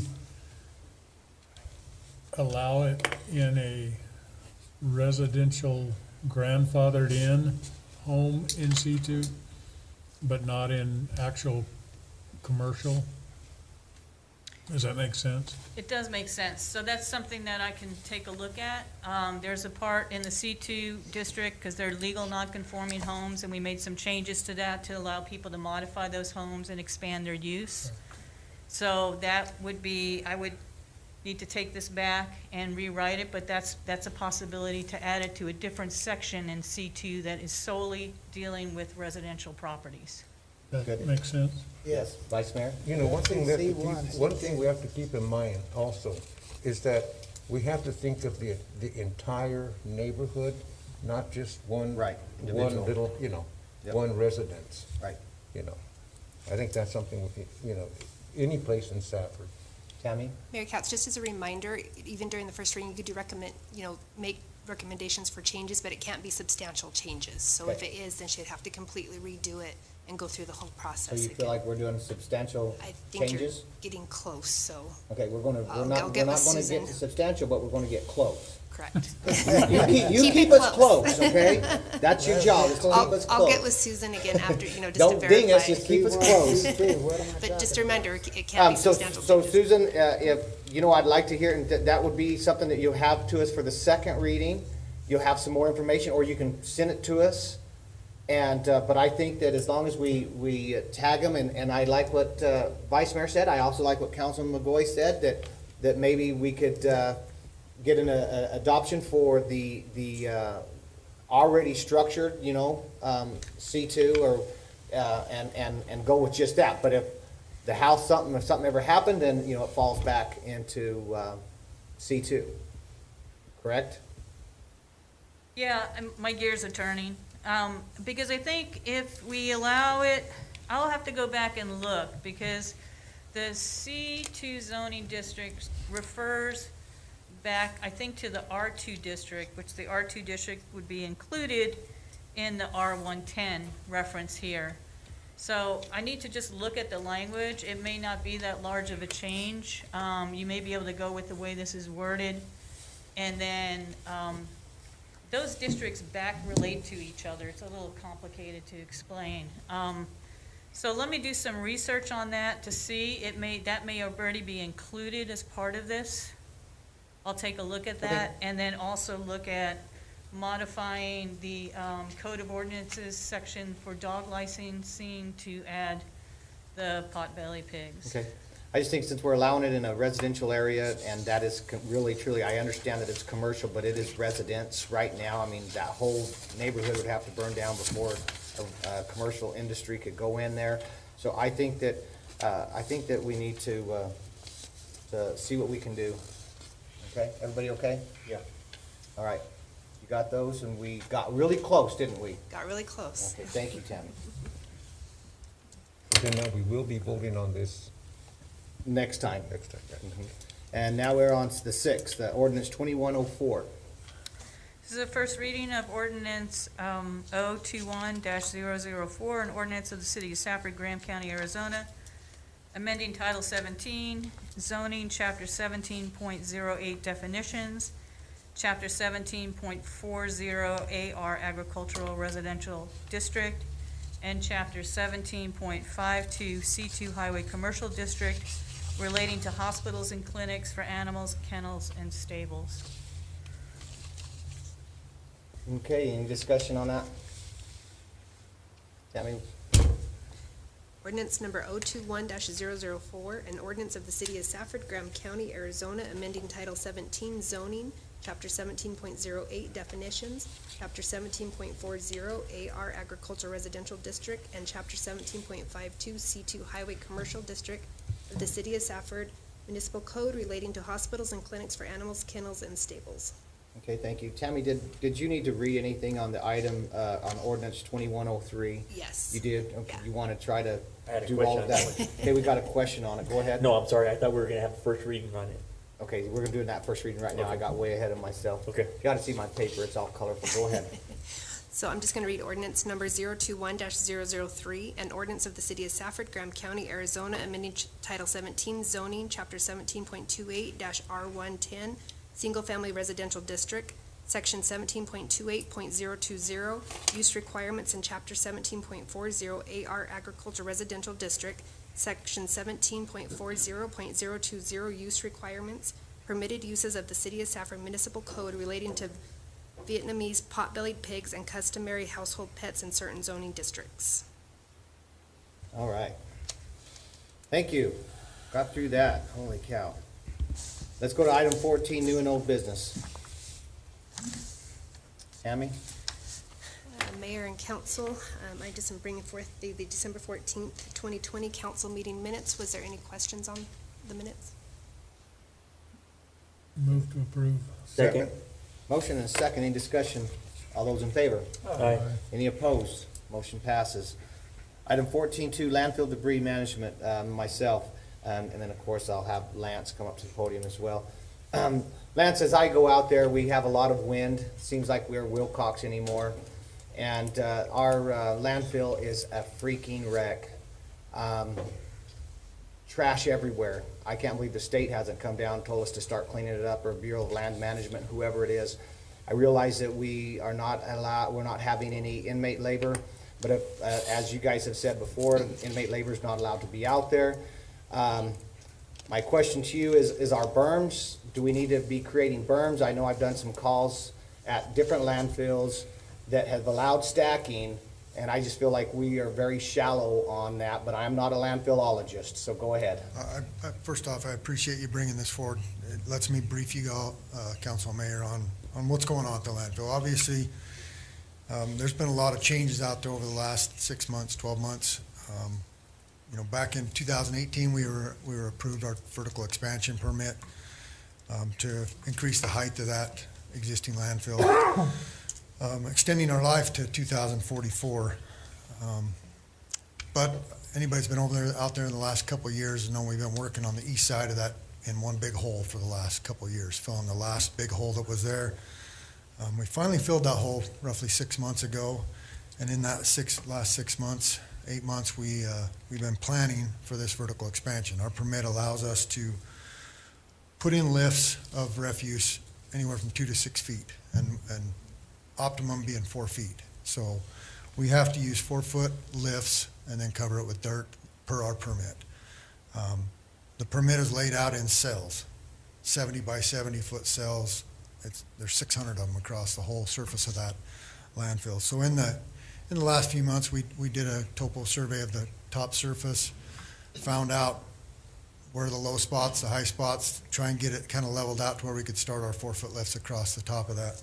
Turns out that southwest corner, right down by the scale house, we had a big hole, and we needed to start right there and fill in 4 or 5 feet out a little bit in each direction before we could even start our lifts. In order to do that, we had to build dikes up on those sides, fill in that corner, you know, and that brings the trash right to the forefront where it's more visible than not. So we don't really have room for fences on those dikes until we get it built up. We've got that built up in that corner now. We've moved away from that corner a little bit. Our fences will be going up probably starting this week, as a matter of fact, around the top of that dike. Those will be temporary permanent fences because we'll go from that corner all the way back to the northeast corner, extending in these 4-foot cells. We have to do that in order to, those 4 foot, and we have to follow that cell pattern in order to keep our drainage flowing in the right direction. So it's kind of laid out in a pattern that we'll follow. It'll take us years to get across the top of that, you know, with our first lift, and then we'll come back and we'll do the same thing. We'll extend that corner, we'll go up, we'll put our fences back up, and obviously our temporary fences, we'll have temporary fences that follow our cells as well. That also being said, we're going to, in the next 6 months, we plan on finalizing our drainage channels down into the retention basin, so they're kind of protected from eroding our banks. We also hope to finalize our transfer station with fences around it down by the scale house. It would also protect, you know, debris from flying out of that area, keep the residents out of the pit. So there'll be a lot going on in the next 6 months. There has been a lot in the last 6 months. That being said, we do allow inmates out there when we have them. We used to have 1 to 2 out there every day. I said it before, I hate to say it, but we do miss them because we did use them daily. We have been short-staffed, and I hope by the end of this month to be fully staffed out there to where we can have more help. You know, we have guys going around the perimeter, picking up trash, burning trash, you know, picking up around the gas vents. But it has been more prominent because we have been right in that corner, right by where you pull in, and we're doing our best to keep it picked up. And we'll continue to do that the best we can. So so with our lifts, there'll be 70 by 70 fenced in? No. No? It's a 70-foot wide, well, they recommend 70-foot wide, and it can be as far as 210 feet long. So your face, you try and keep your face as small as you can, but you might have 3 cells opened up that they're working in, but the face is in that 70 by 70. It might be closer to 100 feet right now, Okay. because we have to get enough room to get cars in there. And we will have fencing around it that'll. Temporary fencing. Temporary fencing that we Yes. can take down and move and around and stuff. And, I mean, because now, and do we cover the landfill every night, or is it exposed to wind? It's supposed to be covered weekly with dirt. There is daily cover that we're supposed to be doing, whether we have the dirt or not to cover it daily, or if we have our machine up there to put that, the spray on it, is a matter of whether we have the staff to do it. Right. But And it should be with one or the other on a daily basis. Okay. And we try and keep our pit covered except for that face the best we can. And so there's nothing you're lacking from us as far as monies or anything like that we could have allowed you to make this, but I mean, you're okay out there coming within the next 6 months. Yeah, like I said, we've been short-staffed. I did just recently hire 2 new positions out there. Should be fully operational with the staff, and then if we can get the inmates back, 2 inmates out there round the clock picking, around the, day. Right. Picking up would help a ton. Lance, I appreciate it. Anybody else have anything for that? I mean, that's a dirty subject, isn't it? It is, and you're right. I mean, the wind, it never doesn't blow up there. Yeah, You know that for right, a fact. right. It could be calm here and blowing We up gotta there. put wind turbines up there and start selling energy back to ourselves. Exactly. Anybody else? Lance, thank you. I appreciate the update. Yep. Items 15-1, contracts, Gila Valley Consolidation Municipal Court. John, hey, we get to hear from you the first of the year. Trying to lay low here. Mayor, council, staff is requesting a renewal, an extension essentially of the intergovernmental agreement for the Gila Valley Municipal Court. Originally, this agreement went into place in 2017. We just reached the end of the first 3-year term. The contract included 2 3-year extensions, so the request before you this evening would extend us into that first of the 3-year extensions. None of the provisions within the contract are changing. I did talk with the city manager over in Thatcher. We reviewed the provisions of the contract, and there was no reason for us to update anything that was in there. So essentially what you're getting is simply a request for that extension. So moved. Second. Motion and a second. I know that I have talked with both mayors, Mayor of Pima and the Mayor of Thatcher, was Bob, still is Bob. They've all said that, it's been working good. Might not be saving a lot of money, but yet it still seems to be in that great transition meaning it's working. And so I think it's great. I think it shows. That's one thing that Mayor Rivera was really big on, was bringing the communities together, and he's always been big on that. And this was one of those phases that have, along with the golf course, has said, hey, we are willing to work with each other, and anytime we can. So appreciate that. Councilman Lopez? In the notes, sometimes it says Pima may join in or may not join in. Are they part of it?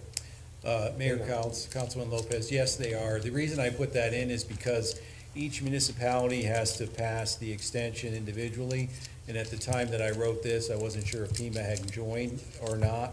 The contract does allow for us to have a bilateral arrangement with Thatcher if Pima didn't join. So I didn't want to put them in there until I was 100% sure that they too had renewed the contract, which is my understanding that they have. And I understand recently Judge Rhodes retired and they placed Mary Alder. She's the new magistrate now. And I think that was a good selection. I think she can work real good at that court. She knows the rest of the people, and except for Judge Griffith, she's yet to meet him, but I think Thatcher made a good choice. Very good. And Mayor, council, and members of council, we did save some fairly substantial money in the initial phase. So once you've realized those savings, just to let you know that it was probably around 70 or 80,000. And then over the years, our costs have gone up a little bit, but also both the cost and the revenue are predicated on activity. So one would assume that as your usage goes up, also the amount of revenue that you're generating goes up. But there was an initial savings that was fairly substantial when we entered the contract. And I know the assistant manager went over there and introduced himself and got to talk to some people, so I was glad to Was hear it that. because he got a ticket? Yeah, I thought, you know, will the defendant please rise? All right, we have a motion by Vice Mayor, second by Councilman Anazola. Any more discussion? All those in favor? Aye. Any opposed? Motion passes. Brings us to item 16, announcement of current events. Do you have any current events? Future agenda items? John has one. Mayor, council, members of council, I just wanted to remind everybody that this Friday on the 15th, we have our retreat that we're doing. And I also wanted to take the opportunity to thank everybody that participated in the survey. The information that they gathered with that will be the basis, is the basis of the workbook that I sent out. So please bring those workbooks with you to the event. I really think you guys will enjoy the event. I think it's going to stimulate some interesting conversation and give you an opportunity to really voice really a vision that you have for the community going forward. And I hope to use this as a jumping off point for other like topics going forward. I know that even in discussions with the mayor, we've had some discussions about visioning and about some of the issues with the budget and getting ideas from council in order to provide direction for staff as they move forward with the budget process. This will really serve as kind of the context. You will see some additional documentation in the budget process. I plan on bringing forward some other material regarding to goal setting, and it will kind of parlay off of this event. So I'm really looking forward to doing this and getting everybody over there on Friday. I think you'll find that it'll be an enjoyable. Over there or over here? Over here. Okay. Yeah. And, let's see, does Tammy have the booklets to pick up? I believe I sent those out in an email. Okay. If you want a hard copy, she could get you one, I'm sure. Yeah, I did send out an email offering if you wanted the hard copy, I'd print it for How you. many of you guys want the hard copy? I already got You one. you tree killers. I'm just kidding. Steve, you want one? No, I printed my own. You printed your own? Okay, Vice Killed my Mayor, own tree. Brad wants one. I picked mine up today. Okay, you want one, Councilman Lopez? I don't know that I don't have one already. I Okay, have to check. Gene, I printed one. you got one? Okay. So Would you'll you- get us some made up? So you want one as well? 3 or 4, yeah, whatever. I want a nice, pretty, you know, like, where you can flip the pages, right, Brad? I'll staple it for you. I'm just kidding, come on. Anything else? John, you have anything Yeah, else? I- Go ahead, Vice Mayor. On the 15th, I think the big question, what's for lunch? I already made my request. Oh, my goodness, you guys kill me. Anything else anything coming up? No? If not, we'll go to item 17, report on operational items. Doug, just tell us we're doing really good and we're getting lots of money and we'll move on. I'm just kidding. Let me get, And if I might, just while Doug is pulling that up, the material you're going to see coming up is basically twofold. One is essentially what we've tried to do is take the monthly reports and make it basically a report that is cohesive. It looks like it came from one author so that we're providing information, we're reviewing the types of information that's being provided. And so again, we highly look forward to getting feedback from council. If there's things in there you want to see that aren't in there, let us know. And then number 2, you're going to see some additional new information, which is revenue-based, which we haven't done before. And I really think that the revenue information, I think you're going to find it interesting, number 1. But I think moving forward, you as a council should be seeing that revenue information on a regular basis. And it really is informative and it serves as the basis for our budgeting process. So whatever we're generating revenue-wise really kind of dictates what we can do going forward. And so this will give you an idea throughout the year how we're doing, and you'll be ready as we come full circle. Okay, hopefully this will pull up here pretty soon.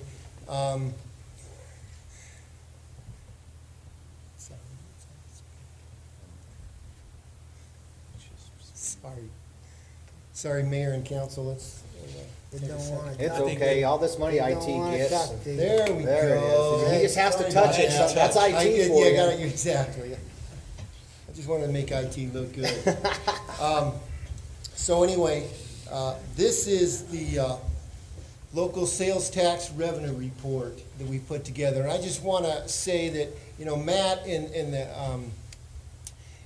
the city manager worked a lot on this. I participated and helped out as well, but I don't want to act like this was only my work here. But first here, this first graph in the middle, this pie chart. This is the actual local sales tax revenue by classification for November. Okay, that's November 2020. And so what we're trying to see, what you can see here is that this breaks down all our revenues, our sales tax, and in the pieces there. So we have retail is 76%. It's obviously the biggest. That's where, you know, the lion's share of our revenue comes from. Okay, you know, there's bars and restaurants 10%, hotels and other 7%, utilities 5%, and construction 2%. That's for November. You know, there's minor differences month to month, but that kind of gives you an overall view of what it looks like. This next graph here, monthly local sales tax actuals. So that's going from fiscal year 2019 to 2021.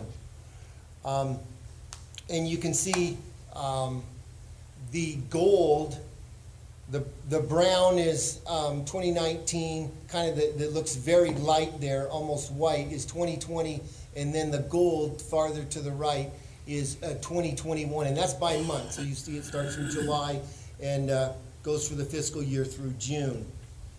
But what you can see from that, kind of the takeaway from this is, overall you can see that line, that's the average, that's the moving average there for the month.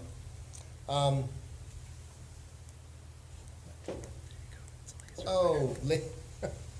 laser pointer? Oh, look at that. Okay, thank you.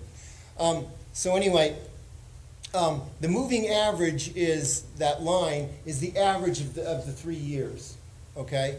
And that goes to show. Well, you can see how there's normally in July and here you go, July and August, it goes up, down in the fall, up in the summertime, and then, up in November, December, January, goes back down in the spring, and then back up in the summertime.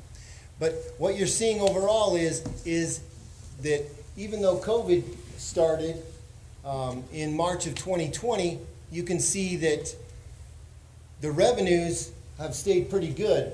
Overall, we're over year to year, okay? The fiscal year 21, we've had more revenue. See here in July we were higher, August we were higher. It dipped down in September. And are we going to have to play this? Hang on. Sorry about that. It's, why did I? Jeez. Why did I just die? Was it the? We didn't pay the electric bill. Exactly. Oh, here we go. Whoa, whoa, whoa. I didn't touch it. It's gonna come back here in a second. Sorry about that. I don't know why it, okay, I don't know, it's just the power just went off. Anyway, you can see that overall in 2021, we're doing slightly better. There have been some dips here in September, but then it went back up in October, almost the same in November, and then, you know, we'll see when we get the numbers from the state after that. So the takeaway from here is we're doing better than we were last year, even through all this COVID time.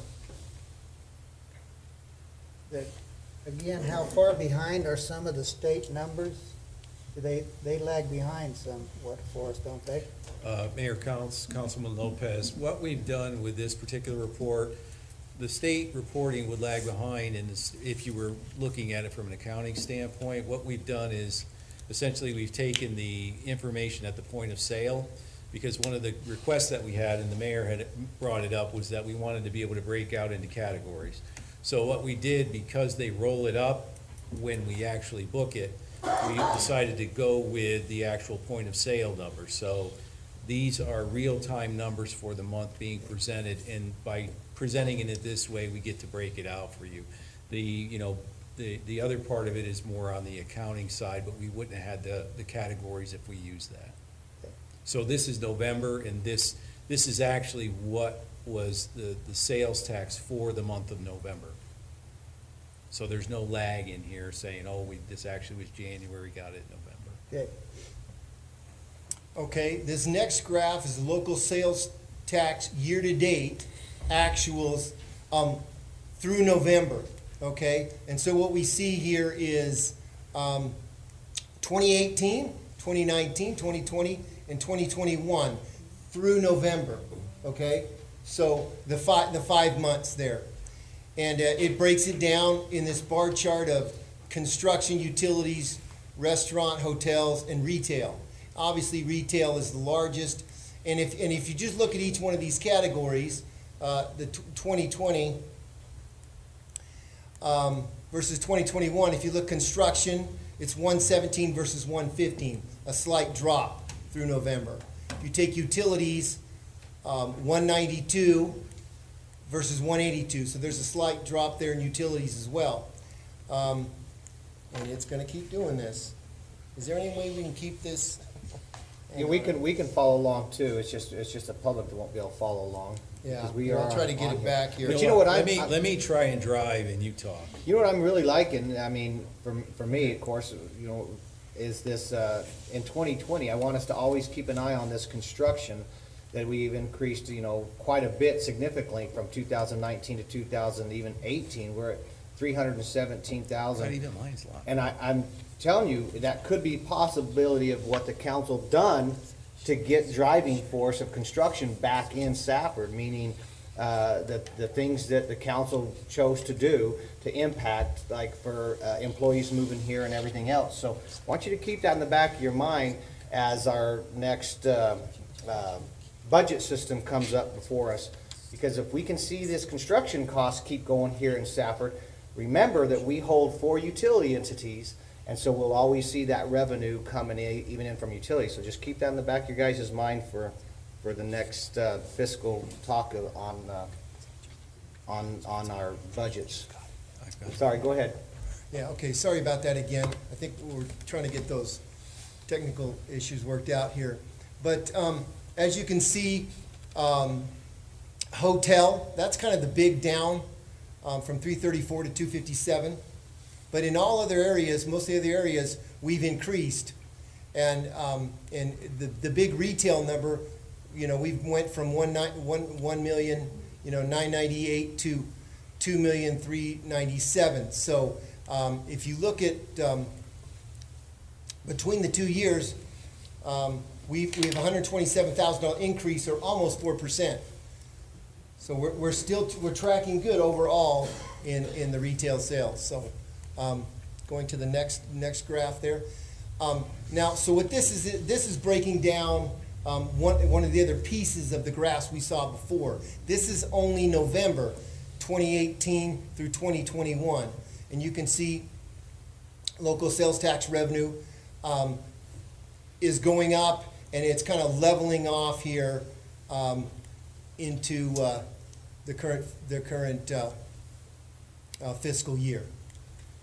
So, getting to retail, we're seeing it for November again, okay? See, it's going up, and you can see retail increased by almost 24%, or almost $90,000 from fiscal year 20 to November 2021. Going down to utilities, you've got the old one. Apparently. Anyway, But you can see it's been more or less level, and so there's been just a slight increase from 2020 to 2021, or about 6%. And just, Mayor and Council, just to let you know, the first column, we had rectified this. There was a reporting issue that we did on the original, so for some reason, the one that I have is old. So you would have seen that the first bar would have been very much in keeping with the other ones. And again, that's kind of the point here, is that you either have a fairly stable or growing revenue stream. So apologies for the data being missing on that first column. So here's restaurant and bars. You're going, okay. Yep. Back to utilities. It stays pretty much level. Because we have the same rates, pretty much the same number of customers, same seasons. We haven't changed a whole lot over the past few years. Now, some of that would change if we had meters that we are recouping what we actually are supposed to be recouping. We've lost a few, we've lost a little bit, and you know what I'm talking about, because of the accuracy of our meters, and that they weren't looked at and inventoried correctly and brought up to snuff. Now, we would have a little bit higher on some of that. It'd still be level, but we need to catch up with that, with our meters being calibrated. Mayor Councilman Lopez, yes, very true. And I can assure you that based on our conversations, we actually instituted some audits, which is how we address the issue that you're discussing. And we're in the process right now of looking at standard operating procedures across all the major utilities, and looking not only at the process, but we're looking for ways to identify how errors like that can happen, and work backwards to work into the process in the forms that we use, how we can avoid those errors in the future. So yes, it's a point well taken, and I think it's something that hasn't been looked at in quite a while. So we are working right now to develop some things to try to address that very issue. Because it certainly impacts us, and it has impacted the customer. Yes. Okay. Got that out. Yes, sir. Thank you. Okay, now we're at restaurants and bars, again, for November 2018, 19, and 20, and 21, and you can see that there's almost a 20% increase, believe it or not. Now that's restaurants and bars, that's not dividing, which is which, but overall in total, that's increased 20%. So maybe not the number you expected, but that's the way the numbers, bear out. So restaurants and bars overall are doing well, and we've increased revenue in that area. So, ready to go to the next one. Okay. So the next big area is we're going to talk about Main Street sales tax. I know there's always concern from council about how is Main Street doing. So this is comparing the total fiscal years of 17 through 20. In total, when you're talking restaurants and bars and retail, it's been overall, between all that, fairly flat. In 2020, which had a little bit, of COVID, March through June, you can see it was 118 versus 117,000 in total sales tax revenue. So even though we went through that, COVID period, overall, Main Street did a little better, okay? Probably not something that you expected, but those are the way the numbers come out. Going to, now we're adding in November, and you can see the restaurant, bars, retail for, again, the downtown district, and this is just November, it's year-to-date November, and we're adding in fiscal year 21 to that, so that we're seeing 48,000 year-to-date, okay? That's July through November, 48,000 last year, and then 53,000 this year in the fiscal year 21. So Hold on, again, hold downtown. up, Vice Mayor? No, I just had a question. Exactly where is the downtown Yeah, district? I was getting ready to ask you that. There, yeah, that's what I was gonna ask, Mayor. There's a difference between Main Street and downtown district, the area that's covered. Mayor Counts, Councilman, Vice Mayor Ortega, the area is Main Street. It is specifically addresses that have Main Street in it. So it's all businesses with a Main Street address. It is not the entire downtown area. It is just addresses that have Main Street. It's our Main Street. Yes. I'm really impressed with this so far. And downtown district is not just Main Street. Correct. Councilman Lopez, that is correct. Okay. And we'll get that fixed. Yeah. Thank you. But you can see 48,000 to 53,000. So we saw, a $5,000 or, 5,000 increase between the two fiscal years. So, You ready? yeah, that's pretty much it on this presentation. Were there any questions overall related to the sales tax presentation? On some of your glossary of terms, utility service means that, on the utility question I had a while ago, that covers all the meters we have in all our areas, correct? Correct. Not Yes. just within the city limits. Okay, so Correct. that's where we retrieve the revenues that you've brought. Okay.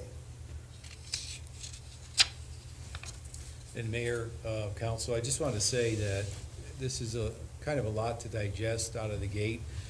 But I think what you'll find is that as you get used to looking at these numbers, each one of these charts is intended to tell a different story, and it does it by way of comparison, whether it be for a point in time in a pie chart, where you clearly see retail dominates our revenue stream, that's important to know, or it shows you data year to date, so you get a sense of where we are cumulatively in the year, or you look at monthly data over time. So again, as we continue to roll this out, and if you guys have questions, if you want to come in and talk about it, we'll go over it. It's a lot to take in, but I think once you've seen it a few times, you'll get used to what it is, and I think you'll find it very useful. It has a lot of explanatory power, and I think in the sense of this particular presentation, you see that the numbers don't come out quite as we may have imagined, right? We're doing better even in our downtown areas or Main Street area. The numbers are stronger than I think we would have thought, and I think that's where the use of data like this is very, very important, right? So we get a better sense of what we're working with. So John, if we took Main Street sales tax and we subtracted that from the total back a few slides, right? Because you've taken Main Street and you've totaled it to them. So I'm following you, and this is really good because because there's a lot of activities that happen on Main Street, like we're upgrading the utilities down on Main Street, and we also did water, if I'm not mistaken, last year down Main Street. So this kind of stuff, and we're going to be seeing these reports on a quarterly basis, monthly basis now. And so I think that helps planning our vision as well, right? Yes. I mean, it really does, we're actually seeing physical numbers. And I know that there's some give and take, or me saying that I don't believe you entered the numbers in right, but don't listen to me. You know what I'm saying? I mean, we have some that say that. Trust me, we did. Okay, but so I mean, it gives us an area where we can start to digest growth, or where we're planning to move.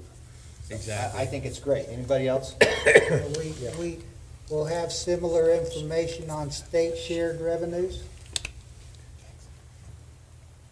I'm sorry. Can you do a state shared revenue? Will we have similar information on state shared revenues come our way? We could certainly provide that, and the only reason you're not seeing them here because they're not a local sales tax as we define them. Yeah. But if we wanted to add state shared revenue in there, we could certainly do that.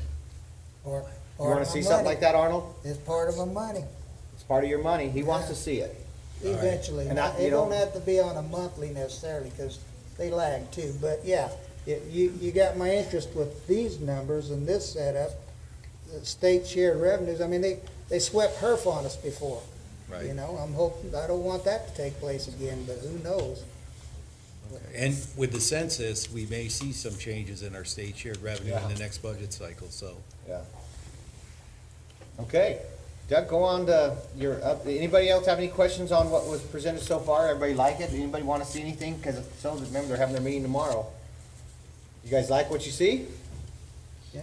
Okay. Taking over. Update on department monthly reports. Okay, so what we've done in the past several months is we really looked, and again, you know, Matt and the city manager have we've done a lot of work on this, and I was part of it as well. But what we wanted to do is kind of get the formatting the same, so it looked like it would be, you know, more of one document. So we're going to put these together and have a table of contents and have them all listed every month, and the council will get a copy of that. And these are just two examples that I'm going to show. One of the new library report and another of planning and community development as well. And so what we try to do is getting the format the same.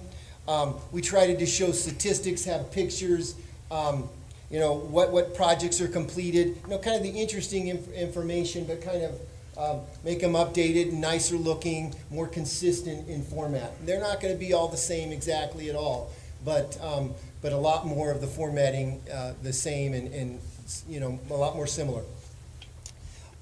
So this is the libraries you're looking at right now, and what it does is it shows you. Can you?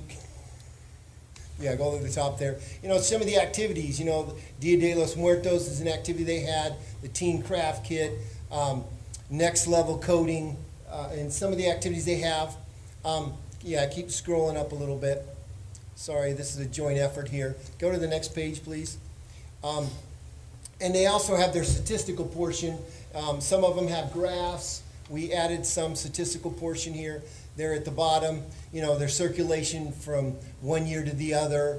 There might be the programs they have, you know, the tutoring sessions and GD. So this just kind of shows what the activity's been at the library from November 2020 to versus 2019.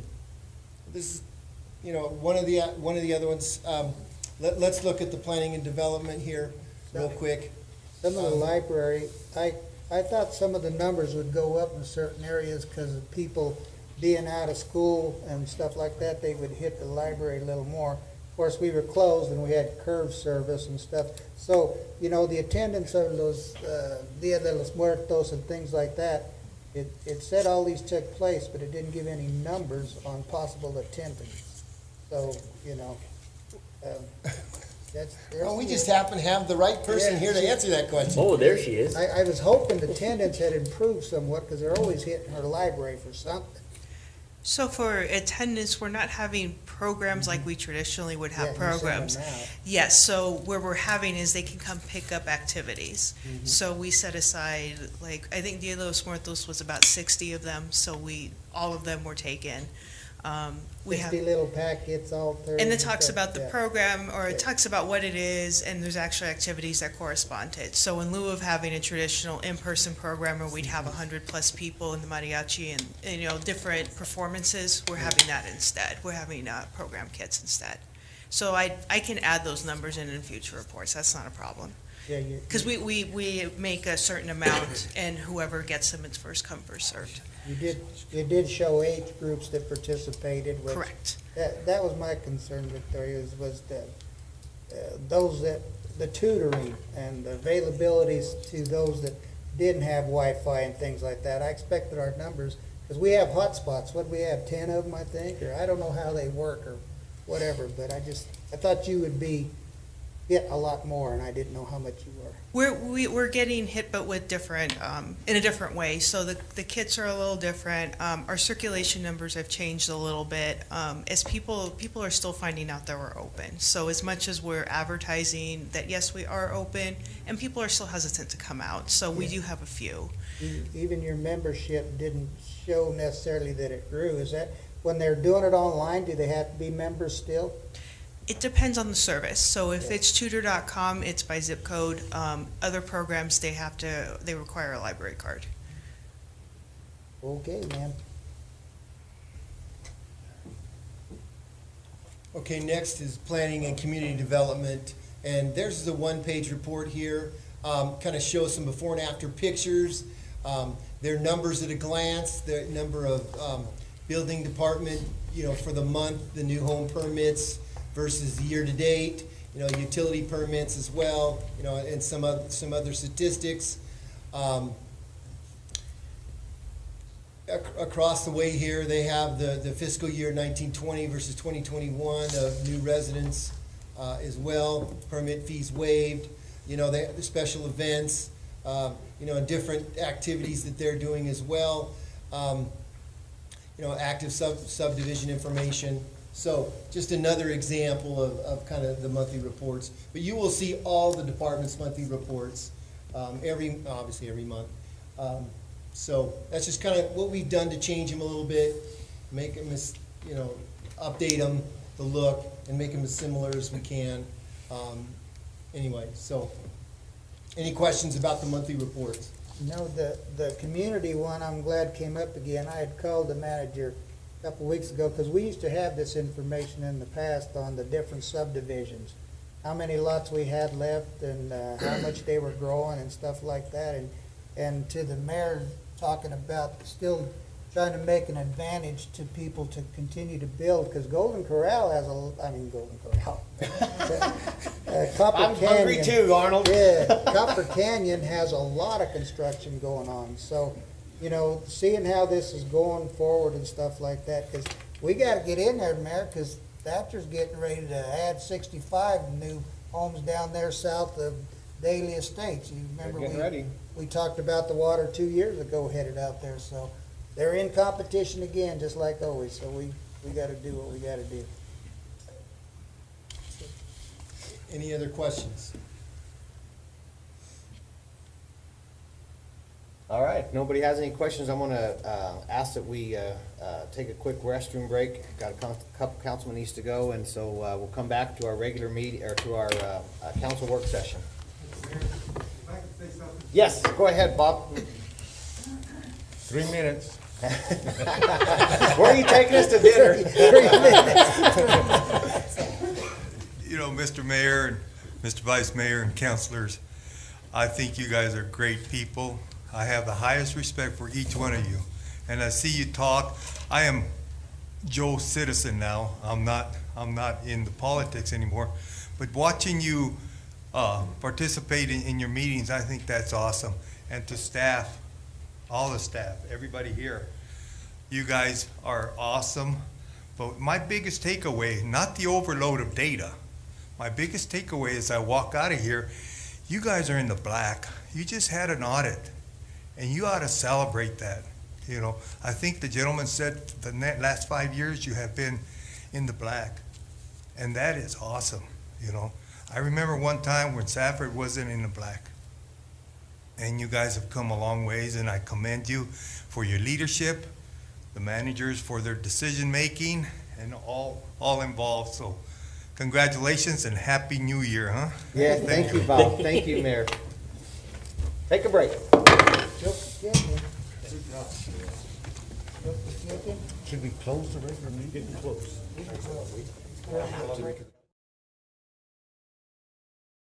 Good, thank you. If not, she'll throw something at me. She closed it anyway. She's gonna let me throw something at you.